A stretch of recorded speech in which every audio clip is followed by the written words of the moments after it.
Chapter 1. Now these are the names of the children of Israel, which came into Egypt. Every man in his household came with Jacob: Reuben, Simeon, Levi, and Judah, Issachar, Zebulun, and Benjamin, Dan and Naphtali, Gad and Asher. And all the souls that came out of the loins of Jacob were 70 souls, for Joseph was in Egypt already. And Joseph died, and all his brethren, and all that generation. And the children of Israel were fruitful, and increased abundantly, and multiplied, and waxed exceeding mighty, and the land was filled with them. Now there arose up a new king over Egypt, which knew not Joseph. And he said unto his people, Behold, the people of the children of Israel are more and mightier than we. Come on, let us deal wisely with them, lest they multiply. And it come to pass, that when there falleth out any war, they join also unto our enemies, and fight against us, and so get them up out of the land. Therefore they did set over them taskmasters, to afflict them with their burdens, and they built for Pharaoh treasure cities, Pithom and Ramses. But the more they afflicted them, the more they multiplied and grew, and they were grieved because of the children of Israel. And the Egyptians made the children of Israel to serve with rigor, and they made their lives bitter with hard bondage in mortar and in brick and in all manner of service in the field. All their service wherein they made them serve was with rigor. And the king of Egypt spake to the Hebrew midwives, of which the name of the one was Shiphrah, and the name of the other Puah. And he said, When ye do the office of a midwife to the Hebrew women, and see them upon the stools, if it be a son, then ye shall kill him, but if it be a daughter, then she shall live. But the midwives feared God, and did not as the king of Egypt commanded them, but saved the men children alive.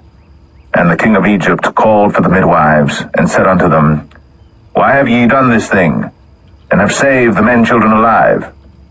And the midwives said unto Pharaoh, Because the Hebrew women are not as the Egyptian women, for they are lively, and are delivered ere the midwives come in unto them. Therefore God dealt well with the midwives, and the people multiplied, and waxed very mighty. And it came to pass, because the midwives feared God, that he made them houses. And Pharaoh charged all his people, saying, Every son that is born ye shall cast into the river, and every daughter ye shall save alive.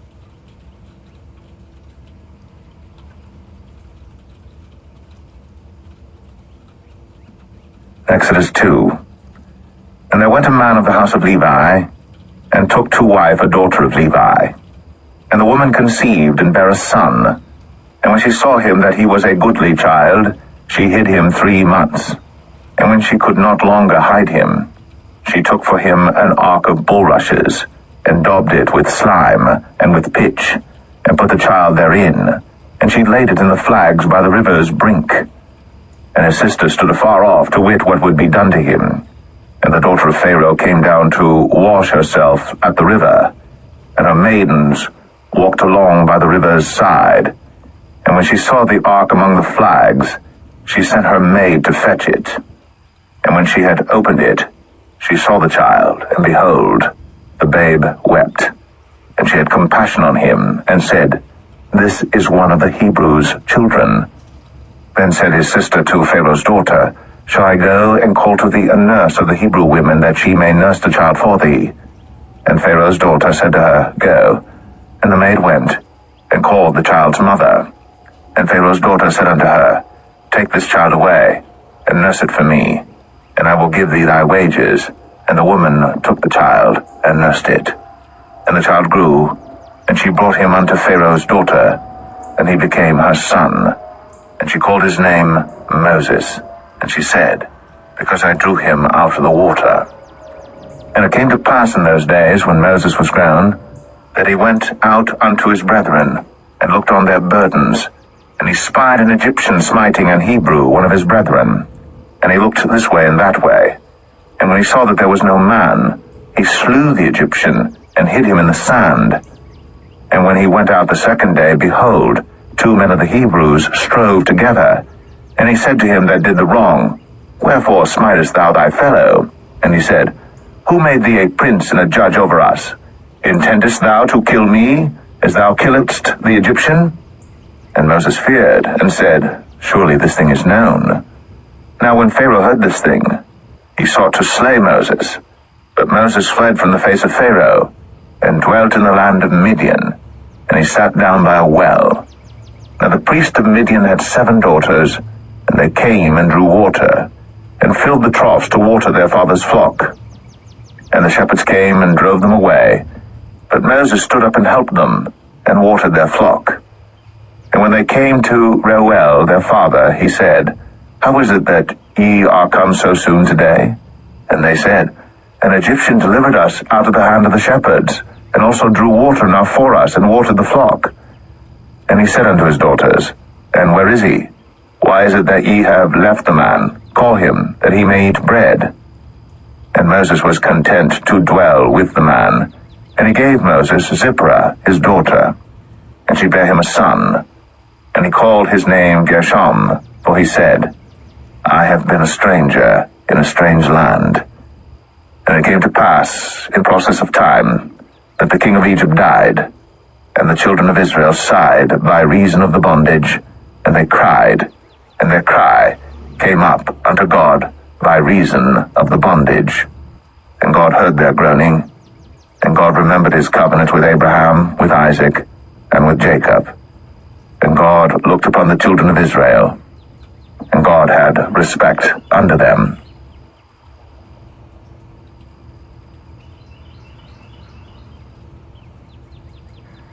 Exodus 3. Now Moses kept the flock of Jethro, his father-in-law, the priest of Midian. And he led the flock to the backside of the desert, and came to the mountain of God, even to Horeb. And the angel of the Lord appeared unto him in a flame of fire out of the midst of a bush. And he looked, and behold, the bush burned with fire, and the bush was not consumed. And Moses said, I will now turn aside and see this great sight, why the bush is not burnt. And when the Lord saw that he turned aside to see, God called unto him out of the midst of the bush, and said, Moses, Moses. And he said, Here am I. And he said, Draw not nigh hither. Put off thy shoes from off thy feet, for the place whereon thou standest is holy ground. Moreover, he said, I am the God of thy father, the God of Abraham, the God of Isaac, and the God of Jacob. And Moses hid his face, for he was afraid to look upon God. And the Lord said, I have surely seen the affliction of my people which are in Egypt, and have heard their cry by reason of their taskmasters. For I know their sorrows, and I am come down to deliver them out of the hand of the Egyptians, and to bring them up out of that land unto a good land, and a large, unto a land flowing with milk and honey, unto the place of the Canaanites, and the Hittites, and the Amorites, and the Perizzites, and the Hivites, and the Jebusites.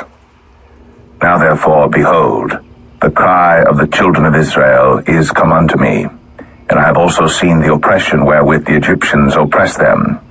Come now therefore, and I will send thee unto Pharaoh, that thou mayest bring forth my people, the children of Israel, out of Egypt.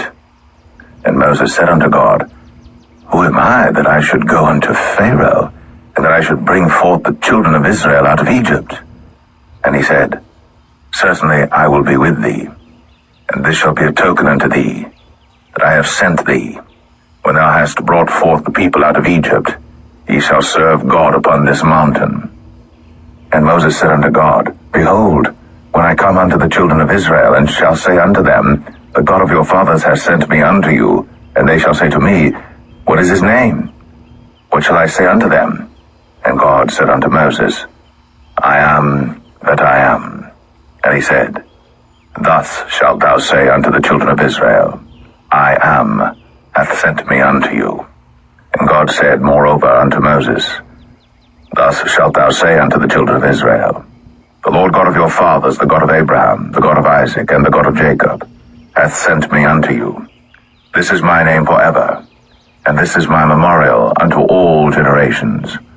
Go and gather the elders of Israel together, and say unto them, The Lord God of your fathers, the God of Abraham, of Isaac, and of Jacob, appeared unto me, saying, I have surely visited you, and seen that which is done to you in Egypt. And I have said, I will bring you up out of the affliction of Egypt, unto the land of the Canaanites, and the Hittites, and the Amorites, and the Perizzites, and the Hivites, and the Jebusites, unto a land flowing with milk and honey. And they shall hearken to thy voice, and thou shalt come, thou and the elders of Israel, unto the king of Egypt, and ye shall say unto him, The Lord God of the Hebrews hath met with us. And now let us go, we beseech thee, 3 days' journey into the wilderness, that we may sacrifice to the Lord our God.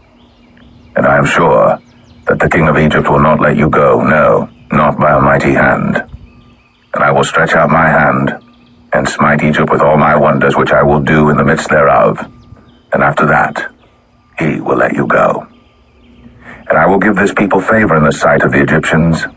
And it shall come to pass that, when ye go, ye shall not go empty.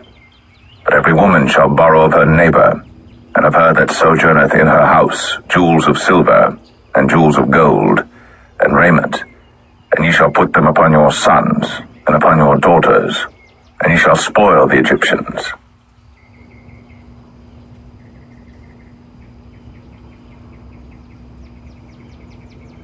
Exodus 4. And Moses answered and said, But behold, they will not believe me, nor hearken unto my voice, but they will say, The Lord hath not appeared unto thee. And the Lord said unto him, What is that in thine hand? And he said, A rod. And he said, Cast it on the ground. And he cast it on the ground, and it became a serpent. And Moses fled from before it. And the Lord said unto Moses, Put forth thine hand, and take it by the tail. And he put forth his hand, and caught it. And it became a rod in his hand, that they may believe that the Lord God of their fathers, the God of Abraham, the God of Isaac, and the God of Jacob, hath appeared unto thee. And the Lord said furthermore unto him, Put now thine hand into thy bosom. And he put his hand into his bosom. And when he took it out, behold, his hand was leprous as snow. And he said, Put thine hand into thy bosom again. And he put his hand into his bosom again, and plucked it out of his bosom. And behold, it was turned again as his other flesh. And it shall come to pass, if they will not believe thee, neither hearken to the voice of the first sign, that they will believe the voice of the latter sign. And it shall come to pass, if they will not believe also these 2 signs, neither hearken unto thy voice, that thou shalt take of the water of the river, and pour it upon the dry land, and the water which thou takest out of the river shall become blood upon the dry land. And Moses said unto the Lord, O my Lord, I am not eloquent, neither heretofore nor since thou hast spoken unto thy servant, but I am slow of speech and of a slow tongue. And the Lord said unto him, Who hath made man's mouth? Or who maketh the dumb, or deaf, or the seeing, or the blind? Have not I the Lord? Now therefore go, and I will be with thy mouth, and teach thee what thou shalt say. And he said, O my Lord, send, I pray thee, by the hand of him whom thou wilt send. And the anger of the Lord was kindled against Moses. And he said, Is not Aaron the Levite thy brother? I know that he can speak well, and also, behold, he cometh forth to meet thee. And when he seeth thee, he will be glad in his heart. And thou shalt speak unto him, and put words in his mouth. And I will be with thy mouth, and with his mouth, and will teach you what ye shall do. And he shall be thy spokesman unto the people, and he shall be, even he shall be to thee instead of a mouth, and thou shalt be to him instead of God. And thou shalt take this rod in thine hand, wherewith thou shalt do signs. And Moses went, and returned to Jethro his father-in-law, and said unto him, Let me go, I pray thee, and return unto my brethren which are in Egypt, and see whether they be yet alive. And Jethro said to Moses, Go in peace. And the Lord said unto Moses in Midian, Go, return into Egypt, for all the men are dead which sought thy life. And Moses took his wife and his sons, and set them upon an ass, and he returned to the land of Egypt. And Moses took the rod of God in his hand. And the Lord said unto Moses, When thou goest to return into Egypt, see that thou do all those wonders before Pharaoh, which I have put in thine hand. But I will harden his heart, that he shall not let the people go. And thou shalt say unto Pharaoh, Thus saith the Lord, Israel is my son, even my firstborn. And I say unto thee, Let my son go, that he may serve me. And if thou refuse to let him go, behold, I will slay thy son, even thy firstborn. And it came to pass by the way in the inn, that the Lord met him, and sought to kill him.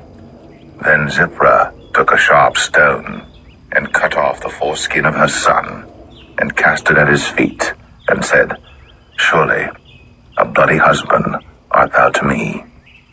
So he let him go. Then she said, A bloody husband thou art, because of the circumcision. And the Lord said to Aaron, Go into the wilderness to meet Moses. And he went and met him in the mount of God, and kissed him. And Moses told Aaron all the words of the Lord who had sent him, and all the signs which he had commanded him. And Moses and Aaron went and gathered together all the elders of the children of Israel. And Aaron spake all the words which the Lord had spoken unto Moses, and did the signs in the sight of the people. And the people believed. And when they heard that the Lord had visited the children of Israel, and that he had looked upon their affliction, then they bowed their heads and worshipped.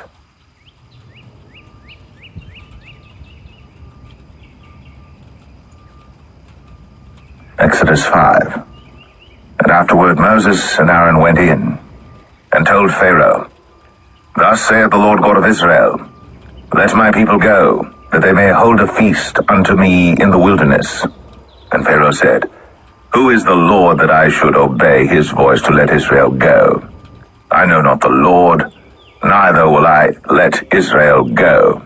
And they said, The God of the Hebrews hath met with us. Let us go, we pray thee, 3 days' journey into the desert, and sacrifice unto the Lord our God, lest he fall upon us with pestilence, or with the sword. And the king of Egypt said unto them, Wherefore do ye, Moses and Aaron, let the people from their works get you unto your burdens. And Pharaoh said, Behold, the people of the land now are many, and ye make them rest from their burdens. And Pharaoh commanded the same day the taskmasters of the people and their officers, saying, Ye shall no more give the people straw to make brick, as heretofore. Let them go and gather straw for themselves. And the tale of the bricks which they did make heretofore, ye shall lay upon them. Ye shall not diminish aught thereof. For they be idle. Therefore they cry, saying, Let us go and sacrifice to our God. Let their more work be laid upon the men, that they may labor therein, and let them not regard vain words. And the taskmasters of the people went out, and their officers, and they spake to the people, saying, Thus saith Pharaoh, I will not give you straw. Go ye, get you straw where you can find it, yet not aught of your work shall be diminished. So the people were scattered abroad throughout all the land of Egypt to gather stubble instead of straw. And the taskmasters hasted them, saying, Fulfill your works, your daily tasks, as when there was straw. And the officers of the children of Israel, which Pharaoh's taskmasters had set over them, were beaten and demanded, Wherefore have ye not fulfilled your task in making brick both yesterday and today as heretofore?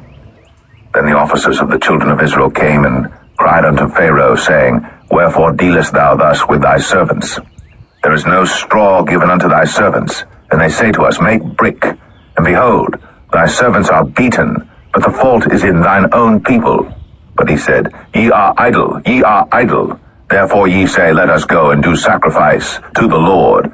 Go therefore now and work, for there shall no straw be given you. Yet shall ye deliver the tale of bricks. And the officers of the children of Israel did see that they were in evil case, after it was said, Ye shall not minish aught from your bricks of your daily task. And they met Moses and Aaron, who stood in the way as they came forth from Pharaoh. And they said unto them, The Lord look upon you and judge, because ye have made our savor to be abhorred in the eyes of Pharaoh, and in the eyes of his servants, to put a sword in their hand to slay us. And Moses returned unto the Lord and said, Lord, wherefore hast thou so evil entreated this people? Why is it that thou hast sent me? For since I came to Pharaoh to speak in thy name, he hath done evil to this people, neither hast thou delivered thy people at all.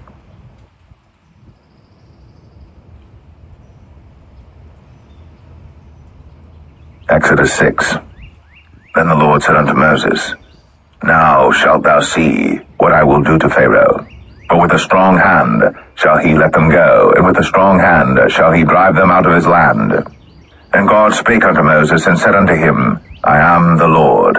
And I appeared unto Abraham, unto Isaac, and unto Jacob, by the name of God Almighty. But by my name Jehovah was I not known to them. And I have also established my covenant with them, to give them the land of Canaan, the land of their pilgrimage, wherein they were strangers. And I have also heard the groaning of the children of Israel, whom the Egyptians keep in bondage, and I have remembered my covenant. Wherefore say unto the children of Israel, I am the Lord, and I will bring you out from under the burdens of the Egyptians, and I will rid you out of their bondage, and I will redeem you with a stretched out arm and with great judgments. And I will take you to me for a people, and I will be to you a God, and ye shall know that I am the Lord your God, which bringeth you out from under the burdens of the Egyptians. And I will bring you in unto the land concerning the which I did swear to give it to Abraham, to Isaac, and to Jacob, and I will give it you for an heritage. I am the Lord. And Moses spake so unto the children of Israel, but they hearkened not unto Moses for anguish of spirit, and for cruel bondage. And the Lord spake unto Moses, saying, Go in, speak unto Pharaoh king of Egypt, that he let the children of Israel go out of his land. And Moses spake before the Lord, saying, Behold, the children of Israel have not hearkened unto me. How then shall Pharaoh hear me, who am of uncircumcised lips? And the Lord spake unto Moses and unto Aaron, and gave them a charge unto the children of Israel, and unto Pharaoh king of Egypt, to bring the children of Israel out of the land of Egypt. These be the heads of their fathers' houses, the sons of Reuben, the firstborn of Israel, Hanok and Palu, Hezron and Carmi. These be the families of Reuben. And the sons of Simeon, Jemuel and Jamin, and Ohad and Jachin, and Zohar and Shaul, the son of the Canaanitish woman. These are the families of Simeon. And these are the names of the sons of Levi according to their generations, Gershon and Kohath and Merari. And the years of the life of Levi were 137 years. The sons of Gershon, Libni and Shimei, according to their families. And the sons of Kohath, Amram and Izhar, and Hebron and Uzziel. And the years of the life of Kohath were 133 years. And the sons of Merari, Mahalai and Mushai. These are the families of Levi according to their generations. And Amram took him Jochebed, his father's sister, to wife, and she bare him, Aaron and Moses. And the years of the life of Amram were 137 years. And the sons of Izhar, Korah and Nepheg and Zichri. And the sons of Uzziel, Mishael and Elzaphan and Zithri. And Aaron took him Elisheba, daughter of Aminadab, sister of Nahshon, to wife, and she bare him Nadab and Abihu, Eleazar and Ithamar. And the sons of Korah, Asir and Elkanah and Abiasaph. These are the families of the Korhites. And Eleazar, Aaron's son, took him one of the daughters of Putiel to wife, and she bare him Phinehas. These are the heads of the fathers of the Levites according to their families. These are that Aaron and Moses, to whom the Lord said, Bring out the children of Israel from the land of Egypt, according to their armies. These are they which spake to Pharaoh king of Egypt, to bring out the children of Israel from Egypt. These are that Moses and Aaron. And it came to pass on the day when the Lord spake unto Moses in the land of Egypt, that the Lord spake unto Moses, saying, I am the Lord. Speak thou unto Pharaoh king of Egypt all that I say unto thee. And Moses said before the Lord, Behold, I am of uncircumcised lips, and how shall Pharaoh hearken unto me?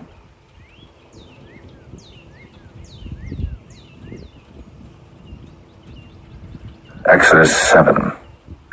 And the Lord said unto Moses, See, I have made thee a God to Pharaoh, and Aaron thy brother shall be thy prophet. Thou shalt speak all that I command thee, and Aaron thy brother shall speak unto Pharaoh, that he send the children of Israel out of his land. And I will harden Pharaoh's heart, and multiply my signs and my wonders in the land of Egypt. But Pharaoh shall not hearken unto you, that I may lay my hand upon Egypt, and bring forth mine armies and my people, the children of Israel, out of the land of Egypt by great judgments. And the Egyptians shall know that I am the Lord, when I stretch forth mine hand upon Egypt, and bring out the children of Israel from among them. And Moses and Aaron did as the Lord commanded them, so did they. And Moses was 80 years old, and Aaron 83 years old, when they spake unto Pharaoh. And the Lord spake unto Moses and unto Aaron, saying, When Pharaoh shall speak unto you, saying, Show a miracle for you, then thou shalt say unto Aaron, Take thy rod, and cast it before Pharaoh, and it shall become a serpent. And Moses and Aaron went in unto Pharaoh, and they did so as the Lord had commanded. And Aaron cast down his rod before Pharaoh, and before his servants, and it became a serpent. Then Pharaoh also called the wise men and the sorcerers. Now the magicians of Egypt they also did in like manner with their enchantments. For they cast down every man his rod, and they became serpents. But Aaron's rod swallowed up their rods. And he hardened Pharaoh's heart, that he hearkened not unto them, as the Lord had said. And the Lord said unto Moses, Pharaoh's heart is hardened, he refuseth to let the people go. Get thee unto Pharaoh in the morning. Lo, he goeth out unto the water, and thou shalt stand by the river's brink against he come. And the rod which was turned to a serpent shalt thou take in thine hand. And thou shalt say unto him, The Lord God of the Hebrews hath sent me unto thee, saying, Let my people go, that they may serve me in the wilderness. And behold, hitherto thou wouldest not hear. Thus saith the Lord, In this thou shalt know that I am the Lord. Behold, I will smite with the rod that is in mine hand upon the waters which are in the river, and they shall be turned to blood. And the fish that is in the river shall die, and the river shall stink, and the Egyptians shall loathe to drink of the water of the river. And the Lord spake unto Moses, Say unto Aaron, Take thy rod, and stretch out thine hand upon the waters of Egypt, upon their streams, upon their rivers, and upon their ponds, and upon all their pools of water, that they may become blood, and that there may be blood throughout all the land of Egypt, both in vessels of wood and in vessels of stone. And Moses and Aaron did so, as the Lord commanded. And he lifted up the rod, and smote the waters that were in the river, in the sight of Pharaoh, and in the sight of his servants, and all the waters that were in the river were turned to blood. And the fish that was in the river died, and the river stank, and the Egyptians could not drink of the water of the river, and there was blood throughout all the land of Egypt. And the magicians of Egypt did so with their enchantments, and Pharaoh's heart was hardened, neither did he hearken unto them, as the Lord had said. And Pharaoh turned and went into his house, neither did he set his heart to this also. And all the Egyptians digged around about the river for water to drink, but they could not drink of the water of the river. And 7 days were fulfilled. After that the Lord had smitten the river.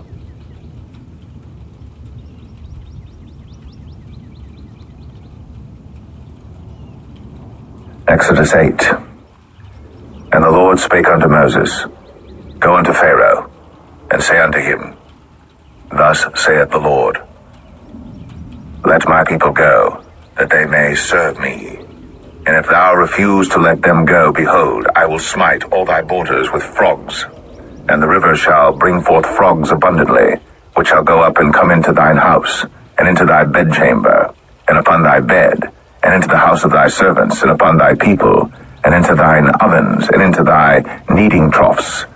And the frogs shall come up both on thee, and upon thy people, and upon all thy servants. And the Lord spake unto Moses, Say unto Aaron, Stretch forth thine hand with thy rod over the streams, over the rivers, and over the ponds, and cause frogs to come up upon the land of Egypt. And Aaron stretched out his hand over the waters of Egypt, and the frogs came up and covered the land of Egypt. And the magicians did so with their enchantments, and brought up frogs upon the land of Egypt. Then Pharaoh called for Moses and Aaron, and said, Entreat the Lord, that he may take away the frogs from me, and from my people, and I will let the people go. that they may do sacrifice unto the Lord. And Moses said unto Pharaoh, Glory over me, when shall I entreat for thee, and for thy servants, and for thy people, to destroy the frogs from thee, and thy houses, that they may remain in the river only? And he said, Tomorrow. And he said, Be it according to thy word, that thou mayest know that there is none like unto the Lord our God. And the frogs shall depart from thee, and from thy houses, and from thy servants, and from thy people. They shall remain in the river only. And Moses and Aaron went out from Pharaoh, and Moses cried unto the Lord because of the frogs, which he had brought against Pharaoh. And the Lord did according to the word of Moses, and the frogs died out of the houses, out of the villages, and out of the fields. And they gathered them together upon heaps, and the land stank. But when Pharaoh saw that there was respite, he hardened his heart, and hearkened not unto them, as the Lord had said. And the Lord said unto Moses, Say unto Aaron, Stretch out thy rod, and smite the dust of the land, that it may become lice throughout all the land of Egypt. And they did so. For Aaron stretched out his hand with his rod, and smote the dust of the earth, and it became lice in man and in beast. All the dust of the land became lice throughout all the land of Egypt. And the magicians did so with their enchantments to bring forth lice, but they could not, so there were lice upon man and upon beast. Then the magicians said unto Pharaoh, This is the finger of God. And Pharaoh's heart was hardened, and he hearkened not unto them, as the Lord had said. And the Lord said unto Moses, Rise up early in the morning, and stand before Pharaoh. Lo, he cometh forth to the water, and say unto him, Thus saith the Lord, Let my people go, that they may serve me. Else, if thou wilt not let my people go, behold, I will send swarms of flies upon thee, and upon thy servants, and upon thy people, and into thy houses, and the houses of the Egyptians shall be full of swarms of flies, and also the ground whereon they are. And I will sever in that day the land of Goshen, in which my people dwell, that no swarms of flies shall be there, to the end thou mayest know that I am the Lord in the midst of the earth. And I will put a division between my people and thy people. Tomorrow shall this sign be. And the Lord did so. And there came a grievous swarm of flies into the house of Pharaoh, and into his servants' houses, and into all the land of Egypt. The land was corrupted by reason of the swarm of flies. And Pharaoh called for Moses and for Aaron, and said, Go ye, sacrifice to your God in the land. And Moses said, It is not meet so to do, for we shall sacrifice the abomination of the Egyptians to the Lord our God. Lo, shall we sacrifice the abomination of the Egyptians before their eyes? And will they not stone us? We will go 3 days' journey into the wilderness, and sacrifice to the Lord our God, as he shall command us. And Pharaoh said, I will let you go, that ye may sacrifice to the Lord your God in the wilderness. Only ye shall not go very far away. Entreat for me. And Moses said, Behold, I go out from thee, and I will entreat the Lord that the swarms of flies may depart from Pharaoh, from his servants, and from his people tomorrow. But let not Pharaoh deal deceitfully any more, not letting the people go to sacrifice to the Lord. And Moses went out from Pharaoh, and entreated the Lord. And the Lord did according to the word of Moses, and he removed the swarms of flies from Pharaoh, from his servants, and from his people. There remained not one. And Pharaoh hardened his heart at this time also, neither would he let the people go.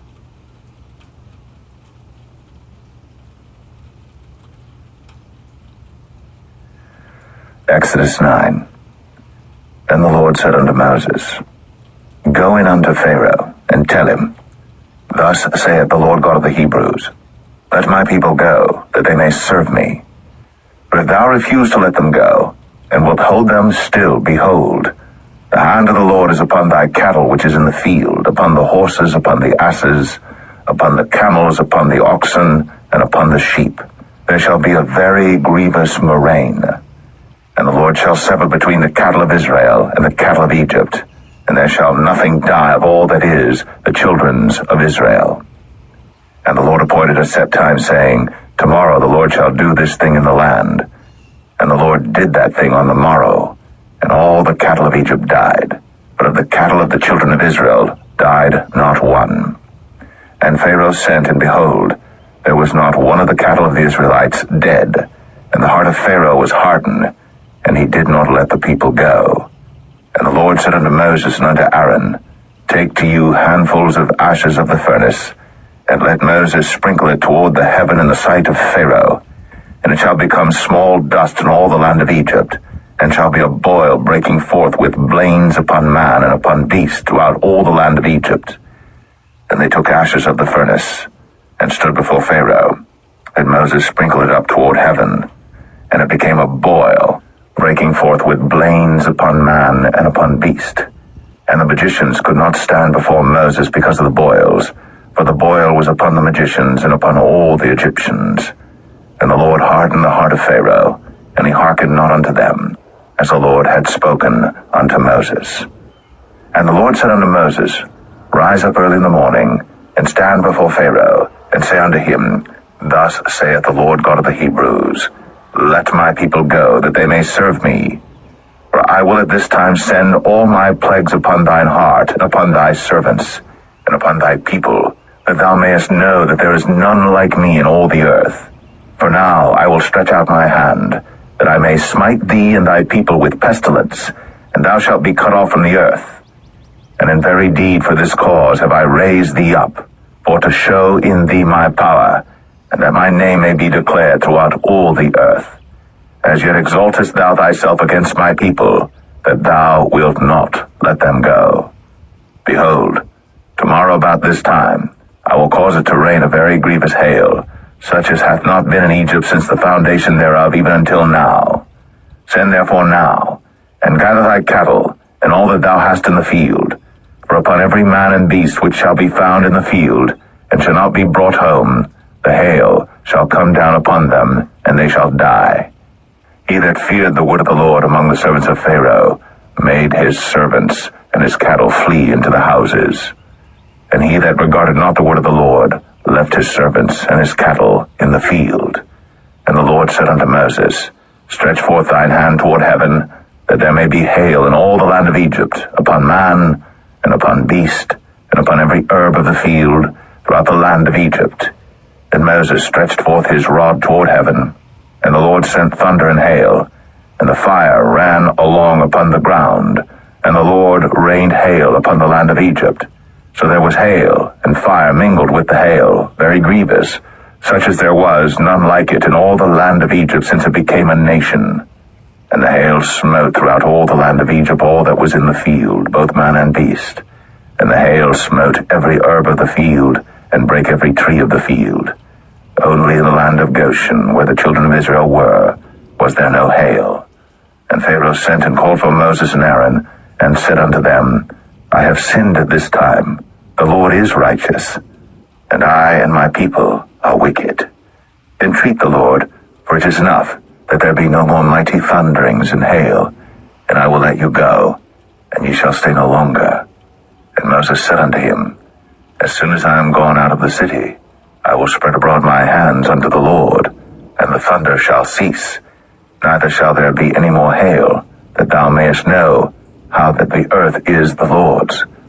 But as for thee and thy servants, I know that ye will not yet fear the Lord God. And the flax and the barley was smitten, for the barley was in the ear, and the flax was bold. But the wheat and the rye were not smitten, for they were not grown up.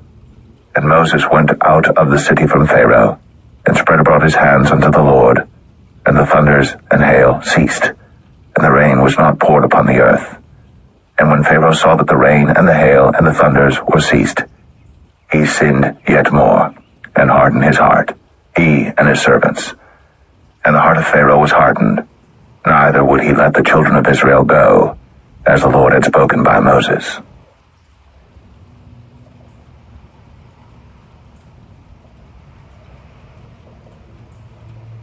Exodus 10. And the Lord said unto Moses, Go in unto Pharaoh, for I have hardened his heart, and the heart of his servants, that I might show these my signs before him, and that thou mayest tell in the ears of thy son, and of thy son's son, what things I have wrought in Egypt, and my signs which I have done among them, that ye may know how that I am the Lord. And Moses and Aaron came in unto Pharaoh, and said unto him, Thus saith the Lord God of the Hebrews, How long wilt thou refuse to humble thyself before me? Let my people go, that they may serve me. Else, if thou refuse to let my people go, behold, tomorrow will I bring the locusts into thy coast. And they shall cover the face of the earth, that one cannot be able to see the earth. And they shall eat the residue of that which is escaped, which remaineth unto you from the hail, and shall eat every tree which groweth for you out of the field. And they shall fill thy houses, and the houses of all thy servants, and the houses of all the Egyptians, which neither thy fathers nor thy fathers' fathers have seen, since the day that they were upon the earth unto this day. And he turned himself, and went out from Pharaoh. And Pharaoh's servants said unto him, How long shall this man be a snare unto us? Let the men go, that they may serve the Lord their God. Knowest thou not yet that Egypt is destroyed? And Moses and Aaron were brought again unto Pharaoh, and he said unto them, Go, serve the Lord your God. But who are they that shall go? And Moses said, We will go with our young and with our old, with our sons and with our daughters, with our flocks and with our herds will we go, for we must hold a feast unto the Lord. And he said unto them, Let the Lord be so with you, as I will let you go, and your little ones. Look to it, for evil is before you. Not so. Go now, ye that are men, and serve the Lord, for that ye did desire. And they were driven out from Pharaoh's presence. And the Lord said unto Moses, Stretch out thine hand over the land of Egypt for the locusts, that they may come up upon the land of Egypt, and eat every herb of the land, even all that the hail hath left. And Moses stretched forth his rod over the land of Egypt, and the Lord brought an east wind upon the land all that day, and all that night. And when it was morning, the east wind brought the locusts. And the locusts went up over all the land of Egypt, and rested in all the coasts of Egypt. Very grievous were they. Before them there were no such locusts as they, neither after them shall be such. For they covered the face of the whole earth, so that the land was darkened. And they did eat every herb of the land, and all the fruit of the trees which the hail had left. And there remained not any green thing in the trees, or in the herbs of the field, through all the land of Egypt. Then Pharaoh called for Moses and Aaron in haste, and he said, I have sinned against the Lord your God and against you. Now therefore forgive, I pray thee, my sin only this once, and entreat the Lord your God, that he may take away from me this death only. And he went out from Pharaoh, and entreated the Lord. And the Lord turned a mighty strong west wind, which took away the locusts, and cast them into the Red Sea. There remained not one locust in all the coasts of Egypt. But the Lord hardened Pharaoh's heart, so that he would not let the children of Israel go. And the Lord said unto Moses, Stretch out thine hand toward heaven, that there may be darkness over the land of Egypt, even darkness which may be felt. And Moses stretched forth his hand toward heaven, and there was a thick darkness in all the land of Egypt 3 days. They saw not one another, neither rose any from his place for 3 days. But all the children of Israel had light in their dwellings. And Pharaoh called unto Moses and said, Go ye, serve the Lord. Only let your flocks and your herds be stayed. Let your little ones also go with you. And Moses said, Thou must give us also sacrifices and burnt offerings, that we may sacrifice unto the Lord our God. Our cattle also shall go with us. There shall not an hoof be left behind, for thereof must we take to serve the Lord our God, and we know not with what we must serve the Lord until we come thither. But the Lord hardened Pharaoh's heart, and he would not let them go. And Pharaoh said unto him, Get thee from me, take heed to thyself, see my face no more, for in that day thou seest my face, thou shalt die. And Moses said, Thou hast spoken well. I will see thy face again no more.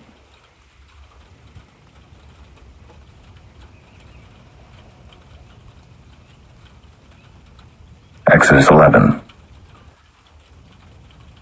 And the Lord said unto Moses, Yet will I bring one plague more upon Pharaoh and upon Egypt. Afterwards he will let you go hence. When he shall let you go, he shall surely thrust you out hence altogether. Speak now in the ears of the people, and let every man borrow of his neighbor, and every woman of her neighbor, jewels of silver and jewels of gold. And the Lord gave the people favor in the sight of the Egyptians. Moreover, the man Moses was very great in the land of Egypt, in the sight of Pharaoh's servants, and in the sight of the people. And Moses said, Thus saith the Lord, About midnight will I go out into the midst of Egypt, and all the firstborn in the land of Egypt shall die, from the firstborn of Pharaoh that sitteth upon his throne, even unto the firstborn of the maidservant that is behind the mill, and all the firstborn of beasts. And there shall be a great cry throughout all the land of Egypt, such as there was none like it, nor shall be like it any more.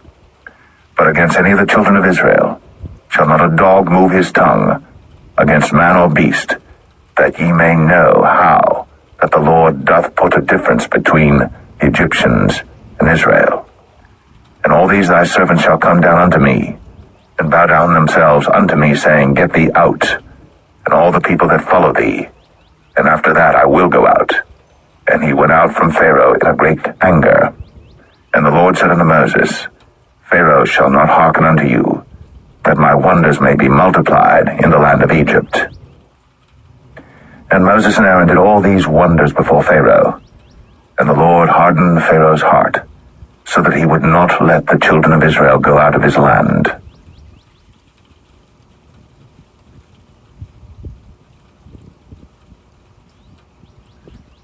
Exodus 12. And the Lord spake unto Moses and Aaron in the land of Egypt, saying, This month shall be unto you the beginning of months. It shall be the first month of the year to you. Speak ye unto all the congregation of Israel, saying, In the 10th day of this month they shall take to them every man a lamb, according to the house of their fathers, a lamb for an house. And if the household be too little for the lamb, let him and his neighbor next unto his house take it according to the number of the souls. Every man according to his eating shall make your count for the lamb. Your lamb shall be without blemish, a male of the first year. Ye shall take it out from the sheep or from the goats. And ye shall keep it up until the 14th day of the same month. And the whole assembly of the congregation of Israel shall kill it in the evening. And they shall take of the blood and strike it on the 2 side posts, and on the upper door post of the houses wherein they shall eat it. And they shall eat the flesh in that night, roast with fire, and unleavened bread, and with bitter herbs they shall eat it. Eat not of it raw, nor sodden it all with water, but roast with fire, his head with his legs, and with the purtenance thereof. And ye shall let nothing of it remain until the morning, and that which remaineth of it until the morning ye shall burn with fire. And thus shall ye eat it, with your loins girded, your shoes on your feet, and your staff in your hand, and ye shall eat it in haste. It is the Lord's Passover. For I will pass through the land of Egypt this night, and will smite all the firstborn in the land of Egypt, both man and beast, and against all the gods of Egypt I will execute judgment. I am the Lord. And the blood shall be to you for a token upon the houses where ye are. And when I see the blood, I will pass over you, and the plague shall not be upon you to destroy you, when I smite the land of Egypt. And this day shall be unto you for a memorial, and ye shall keep it a feast to the Lord throughout your generations. Ye shall keep it a feast by an ordinance forever. 7 days shall ye eat unleavened bread. Even the first day ye shall put away leaven out of your houses. For whosoever eateth leavened bread from the first day until the 7th day, that soul shall be cut off from Israel. And in the first day there shall be an holy convocation, and in the 7th day there shall be an holy convocation to you. No manner of work shall be done in them, save that which every man must eat. That only may be done of you. And ye shall observe the feast of unleavened bread. For in this selfsame day have I brought your armies out of the land of Egypt. Therefore shall ye observe this day in your generations by an ordinance forever. In the 1st month, on the 14th day of the month at even, ye shall eat unleavened bread, until the 21st day of the month at even. 7 days shall there be no leaven found in your houses. For whosoever eateth that which is leavened, even that soul shall be cut off from the congregation of Israel, whether he be a stranger or born in the land. Ye shall eat nothing leavened. In all your habitations shall ye eat unleavened bread. Then Moses called for all the elders of Israel, and said unto them, Draw out, and take you a lamb according to your families, and kill the Passover. And ye shall take a bunch of hyssop, and dip it in the blood that is in the basin, and strike the lintel and the two side posts with the blood that is in the basin, and none of you shall go out at the door of his house until the morning. For the Lord will pass through to smite the Egyptians. And when he seeth the blood upon the lintel, and on the two side posts, the Lord will pass over the door, and will not suffer the destroyer to come in unto your houses to smite you. And ye shall observe this thing for an ordinance to thee, and to thy sons forever. And it shall come to pass, when ye be come to the land which the Lord will give you, according as he hath promised, that ye shall keep this service. And it shall come to pass, when your children shall say unto you, What mean ye by this service? That ye shall say, It is the sacrifice of the Lord's Passover, who passed over the houses of the children of Israel in Egypt, when he smote the Egyptians, and delivered our houses. And the people bowed the head, and worshipped. And the children of Israel went away, and did, as the Lord had commanded Moses and Aaron, so did they. And it came to pass that at midnight the Lord smote all the firstborn in the land of Egypt, from the firstborn of Pharaoh that sat on his throne unto the firstborn of the captive that was in the dungeon, and all the firstborn of cattle. And Pharaoh rose up in the night, he and all his servants and all the Egyptians, and there was a great cry in Egypt, but there was not a house where there was not one dead. And he called for Moses and Aaron by night, and said, Rise up, and get you forth from among my people, both ye and the children of Israel, and go, serve the Lord, as ye have said. Also take your flocks and your herds, as ye have said, and be gone, and bless me also. And the Egyptians were urgent upon the people, that they might send them out of the land in haste. For they said, We be all dead men. And the people took their dough before it was leavened, their kneading troughs being bound up in their clothes upon their shoulders. And the children of Israel did according to the word of Moses. And they borrowed of the Egyptians jewels of silver, and jewels of gold and raiment. And the Lord gave the people favor in the sight of the Egyptians, so that they lent unto them such things as they required, and they spoiled the Egyptians. And the children of Israel journeyed from Ramses to Succoth, about 600,000 on foot, that were men, beside children. And a mixed multitude went up also with them, and flocks and herds, even very much cattle. And they baked unleavened cakes of the dough which they brought forth out of Egypt, for it was not leavened, because they were thrust out of Egypt, and could not tarry, neither had they prepared for themselves any victual. Now the sojourning of the children of Israel, who dwelt in Egypt, was 430 years. And it came to pass, at the end of the 430 years, even the selfsame day it came to pass, that all the hosts of the Lord went out from the land of Egypt. It is a night to be much observed unto the Lord for bringing them out from the land of Egypt. This is that night to the Lord to be observed of all the children of Israel in their generations. And the Lord said unto Moses and Aaron, This is the ordinance of the Passover. There shall no stranger eat thereof. But every man's servant that is bought for money, when thou hast circumcised him, then shall he eat thereof. A foreigner and an hired servant shall not eat thereof. In one house shall it be eaten. Thou shalt not carry forth aught of the flesh abroad out of the house, neither shall ye break a bone thereof. All the congregation of Israel shall keep it. And when a stranger shall sojourn with thee, and will keep the Passover to the Lord, let all his males be circumcised, and then let him come near and keep it. And he shall be as one that is born in the land. For no uncircumcised person shall eat thereof. One law shall be to him that is homeborn, and unto the stranger that sojourneth among you. Thus did all the children of Israel, as the Lord commanded Moses and Aaron, so did they. And it came to pass the selfsame day that the Lord did bring the children of Israel out of the land of Egypt by their armies.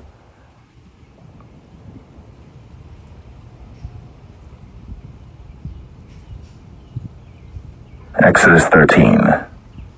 And the Lord spake unto Moses, saying, Sanctify unto me all the firstborn, whatsoever openeth the womb among the children of Israel, both of man and of beast, it is mine. And Moses said unto the people, Remember this day in which ye came out from Egypt, out of the house of bondage, for by strength of hand the Lord brought you out from this place. There shall no leavened bread be eaten. This day came ye out in the month Abib. And it shall be, when the Lord shall bring thee into the land of the Canaanites, and the Hittites, and the Amorites, and the Hivites, and the Jebusites, which he sware unto thy fathers to give thee, a land flowing with milk and honey, that thou shalt keep this service in this month. 7 days thou shalt eat unleavened bread, and in the 7th day shall be a feast to the Lord. Unleavened bread shall be eaten 7 days, and there shall no leavened bread be seen with thee, neither shall there be leaven seen with thee in all thy quarters. And thou shalt show thy son in that day, saying, This is done because of that which the Lord did unto me when I came forth out of Egypt. And it shall be for a sign unto thee upon thine hand, and for a memorial between thine eyes, that the Lord's law may be in thy mouth. For with a strong hand hath the Lord brought thee out of Egypt. Thou shalt therefore keep this ordinance in his season from year to year. And it shall be, when the Lord shall bring thee into the land of the Canaanites, as he sware unto thee and to thy fathers, and shall give it thee, that thou shalt set apart unto the Lord all that openeth the matrix, and every firstling that cometh of a beast which thou hast, the males shall be the Lord's. And every firstling of an ass thou shalt redeem with a lamb, and if thou wilt not redeem it, then thou shalt break his neck. And all the firstborn of man among thy children shalt thou redeem. And it shall be, when thy son asketh thee in time to come, saying, What is this? That thou shalt say unto him, By strength of hand the Lord brought us out from Egypt, from the house of bondage. And it came to pass, when Pharaoh would hardly let us go, that the Lord slew all the firstborn in the land of Egypt, both the firstborn of man and the firstborn of beast. Therefore I sacrifice to the Lord all that openeth the matrix, being males, but all the firstborn of my children I redeem. And shall be for a token upon thine hand, and for frontlets between thine eyes, for by strength of hand the Lord brought us forth out of Egypt. And it came to pass, when Pharaoh had let the people go, that God led them not through the way of the land of the Philistines, although that was near, for God said, Lest peradventure the people repent when they see war, and they return to Egypt. But God led the people about through the way of the wilderness of the Red Sea, and the children of Israel went up harnessed out of the land of Egypt. And Moses took the bones of Joseph with him, for he had straitly sworn the children of Israel, saying, God will surely visit you, and ye shall carry up my bones away hence with you. And they took their journey from Succoth, and encamped in Etham in the edge of the wilderness. And the Lord went before them by day in a pillar of a cloud, to lead them the way, and by night in a pillar of fire, to give them light, to go by day and night. He took not away the pillar of the cloud by day, nor the pillar of fire by night, from before the people.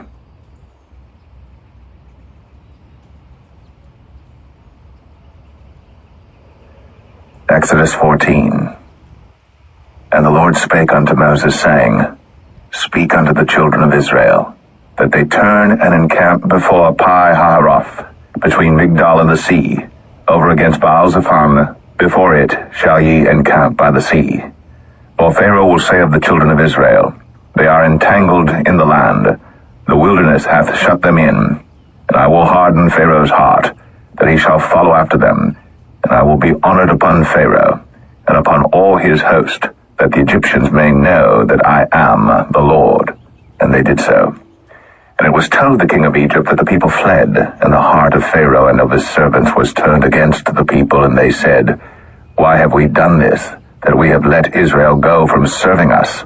And he made ready his chariot, and took his people with him.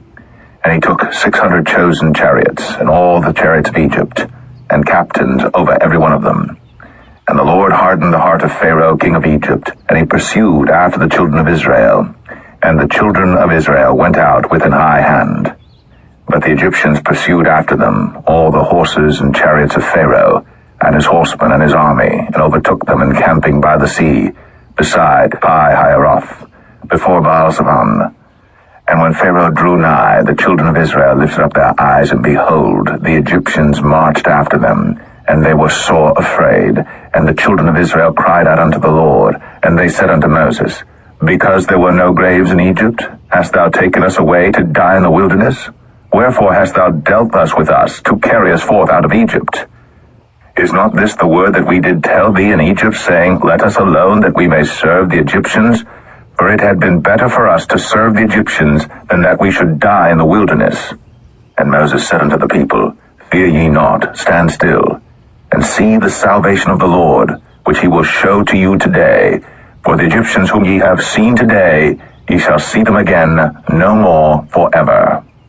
The Lord shall fight for you, and ye shall hold your peace. And the Lord said unto Moses, Wherefore criest thou unto me? Speak unto the children of Israel, that they go forward.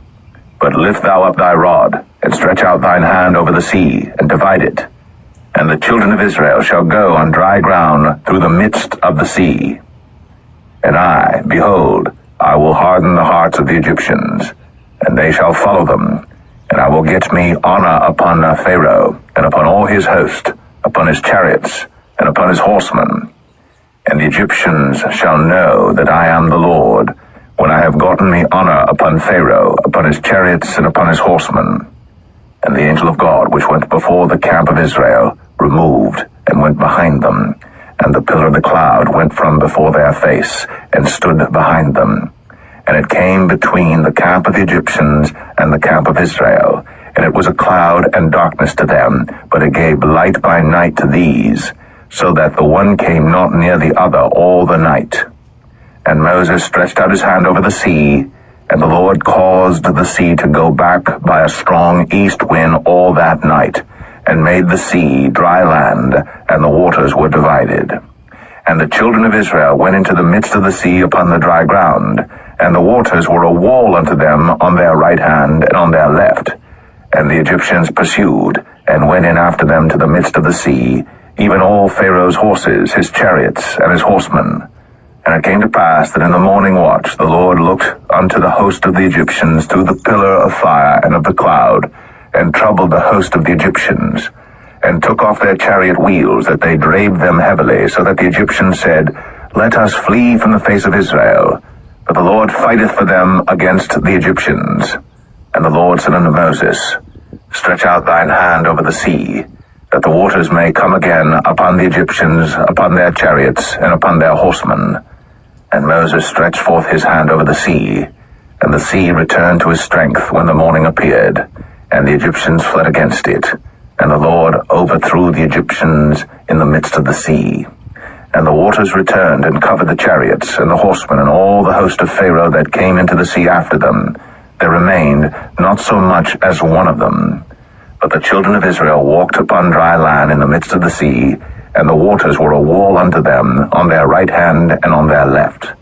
Thus the Lord saved Israel that day out of the hand of the Egyptians, and Israel saw the Egyptians dead upon the seashore. And Israel saw that great work which the Lord did upon the Egyptians, and the people feared the Lord, and believed the Lord and his servant Moses.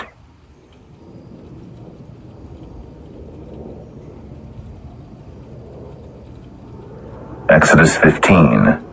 Then sang Moses and the children of Israel this song unto the Lord, and spake, saying, I will sing unto the Lord, for he hath triumphed gloriously. The horse and his rider hath he thrown into the sea. The Lord is my strength and song, and he is become my salvation. He is my God, And I will prepare him an habitation, my father's God, and I will exalt him. The Lord is a man of war, the Lord is his name. Pharaoh's chariots and his host hath he cast into the sea. His chosen captains also are drowned in the Red Sea. The depths have covered them, they sank into the bottom as a stone. Thy right hand, O Lord, is become glorious in power. Thy right hand, O Lord, hath dashed in pieces the enemy. And in the greatness of thine excellency thou hast overthrown them that rose up against thee. Thou sentest forth thy wrath, which consumed them as stubble. And with the blast of thy nostrils the waters were gathered together. The floods stood upright as an heap, and the depths were congealed in the heart of the sea. The enemy said, I will pursue, I will overtake, I will divide the spoil. My lust shall be satisfied upon them. I will draw my sword, my hand shall destroy them. Thou didst blow with thy wind, the sea covered them. They sank as lead in the mighty waters. Who is like unto thee, O Lord, among the gods? Who is like thee, glorious in holiness, fearful in praises, doing wonders? Thou stretchest out thy right hand, the earth swallowed them. Thou in thy mercy hast led forth the people which thou hast redeemed. Thou hast guided them in thy strength unto thy holy habitation. The people shall hear and be afraid. Sorrow shall take hold on the inhabitants of Palestina. Then the dukes of Edom shall be amazed. The mighty men of Moab, trembling, shall take hold upon them. All the inhabitants of Canaan shall melt away. Fear and dread shall fall upon them. By the greatness of thine arm they shall be as still as a stone, till thy people pass over, O Lord, till the people pass over which thou hast purchased. Thou shalt bring them in, and plant them in the mountain of thine inheritance, in the place, O Lord, which thou hast made for thee to dwell in the sanctuary, O Lord, which thy hands have established. The Lord shall reign for ever and ever. For the horse of Pharaoh went in with his chariots and with his horsemen into the sea, and the Lord brought again the waters of the sea upon them. But the children of Israel went on dry land in the midst of the sea. And Miriam the prophetess, the sister of Aaron, took a timbrel in her hand, and all the women went out after her with timbrels and with dances. And Miriam answered them, Sing ye to the Lord, for he hath triumphed gloriously. The horse and his rider hath he thrown into the sea. So Moses brought Israel from the Red Sea, and they went out into the wilderness of Shur. And they went 3 days in the wilderness and found no water. And when they came to Marah, they could not drink of the waters of Marah, for they were bitter. Therefore the name of it was called Marah. And the people murmured against Moses, saying, What shall we drink? And he cried unto the Lord, and the Lord showed him a tree, which when he had cast into the waters were made sweet. There he made for them a statute and an ordinance, and there he proved them, and said, If thou wilt diligently hearken to the voice of the Lord thy God, and wilt do that which is right in his sight, and wilt give ear to his commandments, and keep all his statutes, I will put none of these diseases upon thee, which I have brought upon the Egyptians, for I am the Lord that healeth thee. And they came to Elim, where were 12 wells of water, and 70 palm trees, and they encamped there by the waters.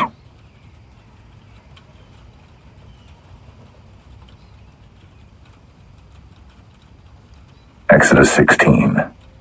And they took their journey from Elim, and all the congregation of the children of Israel came unto the wilderness of Sin, which is between Elim and Sinai, on the 15th day of the 2nd month, after their departing out of the land of Egypt.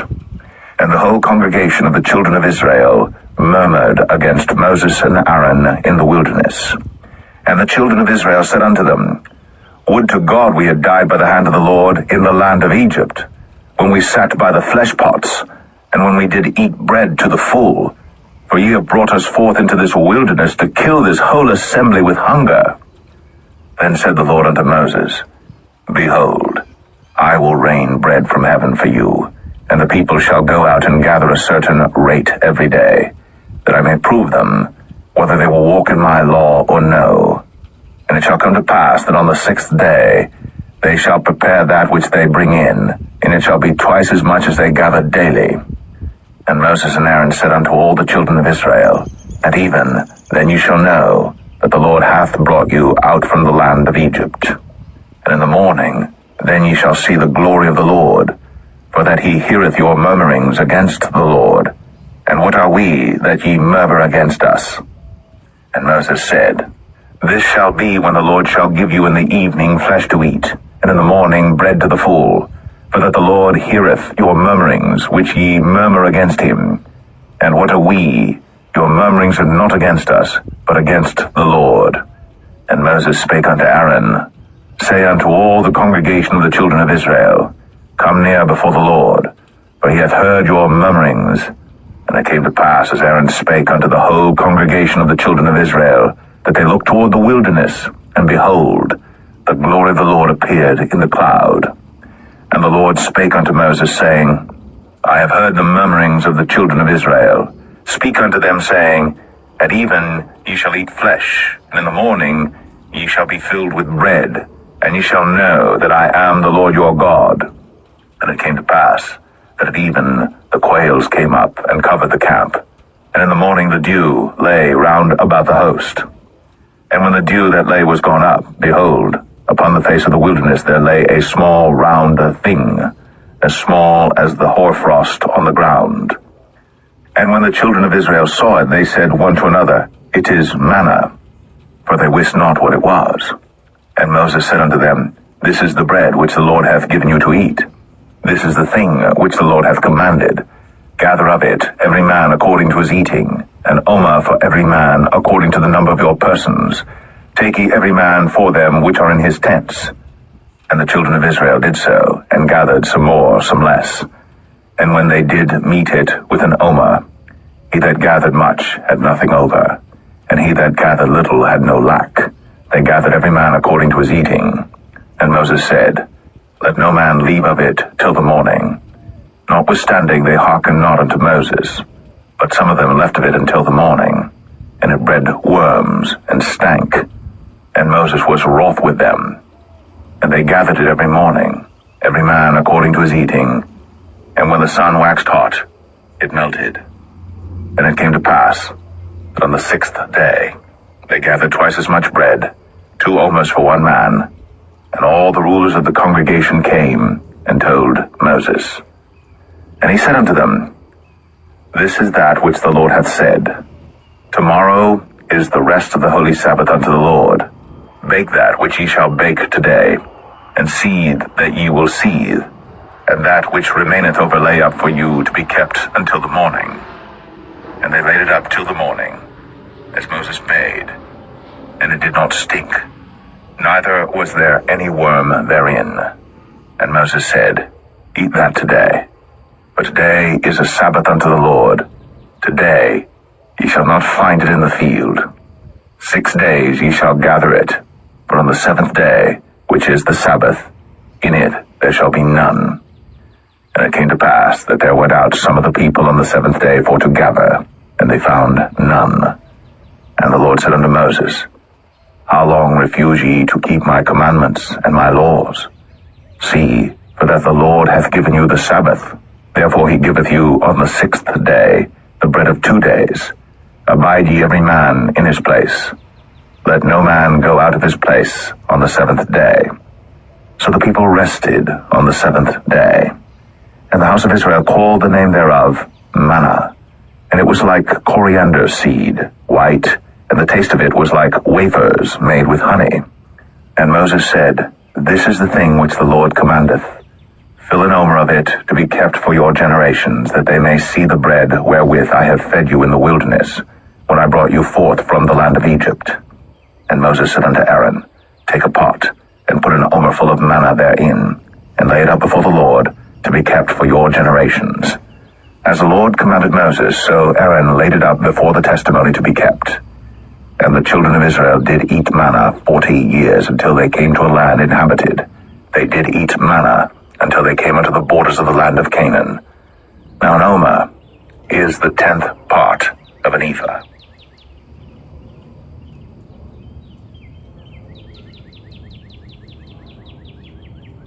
Exodus 17. And all the congregation of the children of Israel journeyed from the wilderness of Sin after their journeys, according to the commandment of the Lord, and pitched in Rephidim, and there was no water for the people to drink. Wherefore the people did chide with Moses, and said, Give us water that we may drink. And Moses said unto them, Why chide ye with me?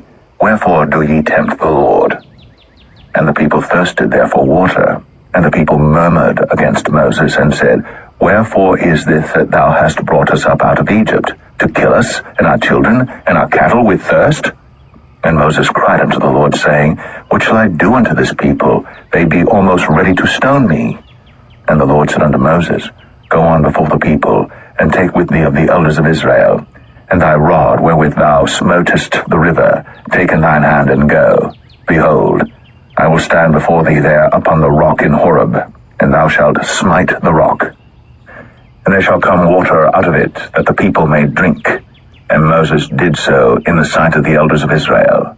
And he called the name of the place Massah and Meribah, because of the chiding of the children of Israel, and because they tempted the Lord, saying, Is the Lord among us or not? Then came Amalek and fought with Israel in Rephidim. And Moses said unto Joshua, Choose us out men, and go out, fight with Amalek. Tomorrow I will stand on the top of the hill with the rod of God in mine hand. So Joshua did as Moses had said to him, and fought with Amalek. And Moses, Aaron, and Hur went up to the top of the hill. And it came to pass, when Moses held up his hand, that Israel prevailed. And when he let down his hand, Amalek prevailed. But Moses' hands were heavy, and they took a stone and put it under him, and he sat thereon. And Aaron and Hur stayed up his hands, the one on the one side, and the other on the other side. And his hands were steady until the going down of the sun. And Joshua discomfited Amalek and his people with the edge of the sword. And the Lord said unto Moses, Write this for a memorial in a book, and rehearse it in the ears of Joshua. For I will utterly put out the remembrance of Amalek from under heaven. And Moses built an altar, and called the name of it Jehovah Nissi. For he said, Because the Lord has sworn that the Lord will have war with Amalek from generation to generation.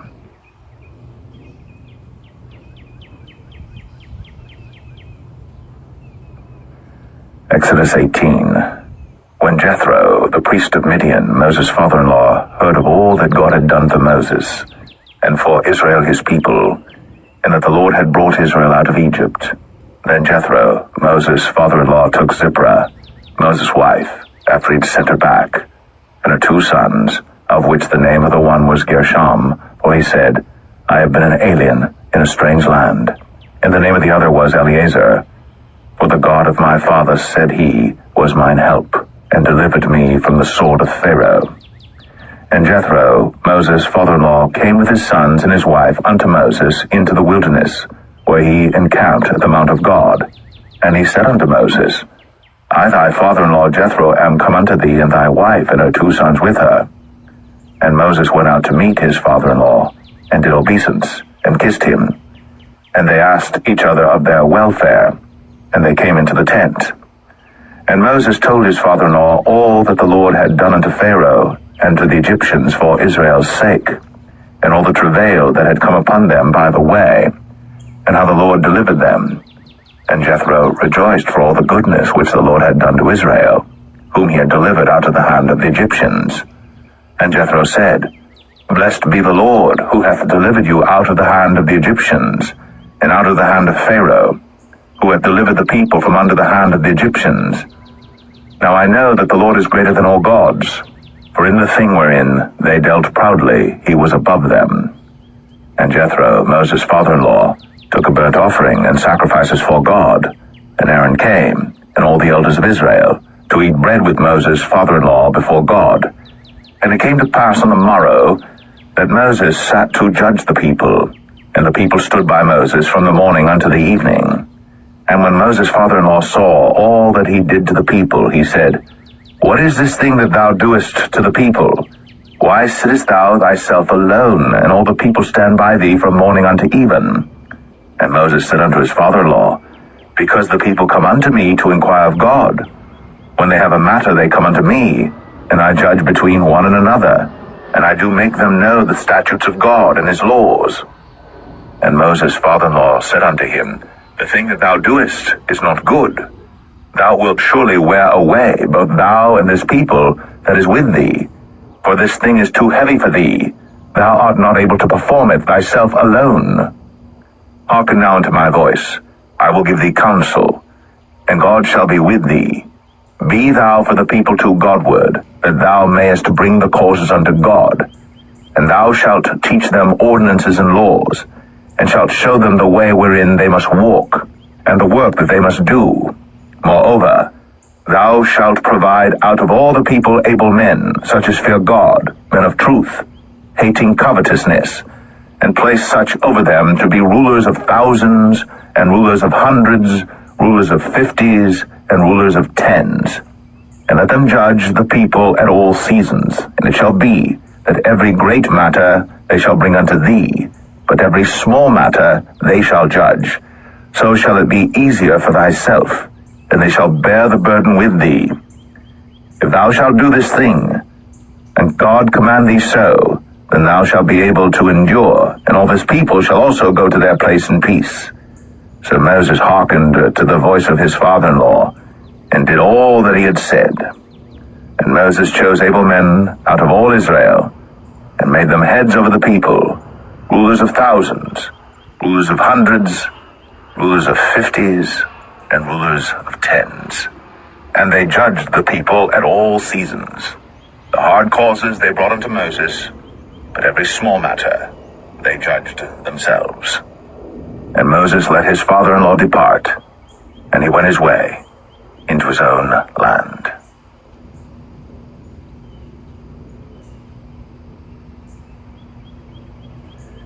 Exodus 19. In the 3rd month, when the children of Israel were gone forth out of the land of Egypt, the same day came they into the wilderness of Sinai, but they were departed from Rephidim, and were come to the desert of Sinai, and had pitched in the wilderness, and there Israel camped before the mount. And Moses went up unto God, and the Lord called unto him out of the mountain, saying, Thus shalt thou say to the house of Jacob, and tell the children of Israel, Ye have seen what I did unto the Egyptians, and how I bare you on eagle's wings, and brought you unto myself. Now therefore, if ye will obey my voice indeed, and keep my covenant, then ye shall be a peculiar treasure unto me above all people. For all the earth is mine, and ye shall be unto me a kingdom of priests, and an holy nation. These are the words which thou shalt speak unto the children of Israel. And Moses came and called for the elders of the people, and laid before their faces all these words which the Lord commanded him. And all the people answered together and said, All that the Lord hath spoken, we will do. And Moses returned the words of the people unto the Lord. And the Lord said unto Moses, Lo, I come unto thee in a thick cloud, that the people may hear when I speak with thee, and believe thee forever. And Moses told the words of the people unto the Lord. And the Lord said unto Moses, Go unto the people, and sanctify them today and tomorrow, and let them wash their clothes, and be ready against the 3rd day. For the 3rd day the Lord will come down in the sight of all the people upon Mount Sinai. And thou shalt set bounds unto the people round about, saying, Take heed to yourselves, that ye go not up into the mount, or touch the border of it. Whosoever toucheth the mount shall be surely put to death. There shall not an hand touch it, but he shall surely be stoned, or shot through, whether it be beast or man. It shall not live. When the trumpet soundeth long, they shall come up to the mount. And Moses went down from the mount unto the people, and sanctified the people, and they washed their clothes. And he said unto the people, Be ready against the 3rd day, come not at your wives. And it came to pass on the 3rd day in the morning, that there were thunders and lightnings, and a thick cloud upon the mount, and the voice of the trumpet exceeding loud, so that all the people that was in the camp trembled. And Moses brought forth the people out of the camp to meet with God. And they stood at the nether part of the mount. And Mount Sinai was altogether on a smoke, because the Lord descended upon it in fire, and the smoke thereof ascended as the smoke of a furnace. and the whole mount quaked greatly. And when the voice of the trumpet sounded long, and waxed louder and louder, Moses spake, and God answered him by a voice.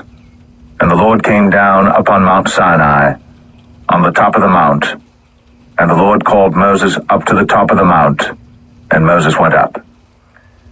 And the Lord said unto Moses, Go down, charge the people, lest they break through unto the Lord to gaze, and many of them perish. And let the priests also which come near to the Lord sanctify themselves, lest the Lord break forth upon them. And Moses said unto the Lord, The people cannot come up to Mount Sinai, for thou chargest us, saying, Set bounds about the mount, and sanctify it. And the Lord said unto him, Away, get thee down, and thou shalt come up, thou and Aaron with thee. But let not the priests and the people break through to come up unto the Lord, lest he break forth upon them. So Moses went down unto the people, and spake unto them.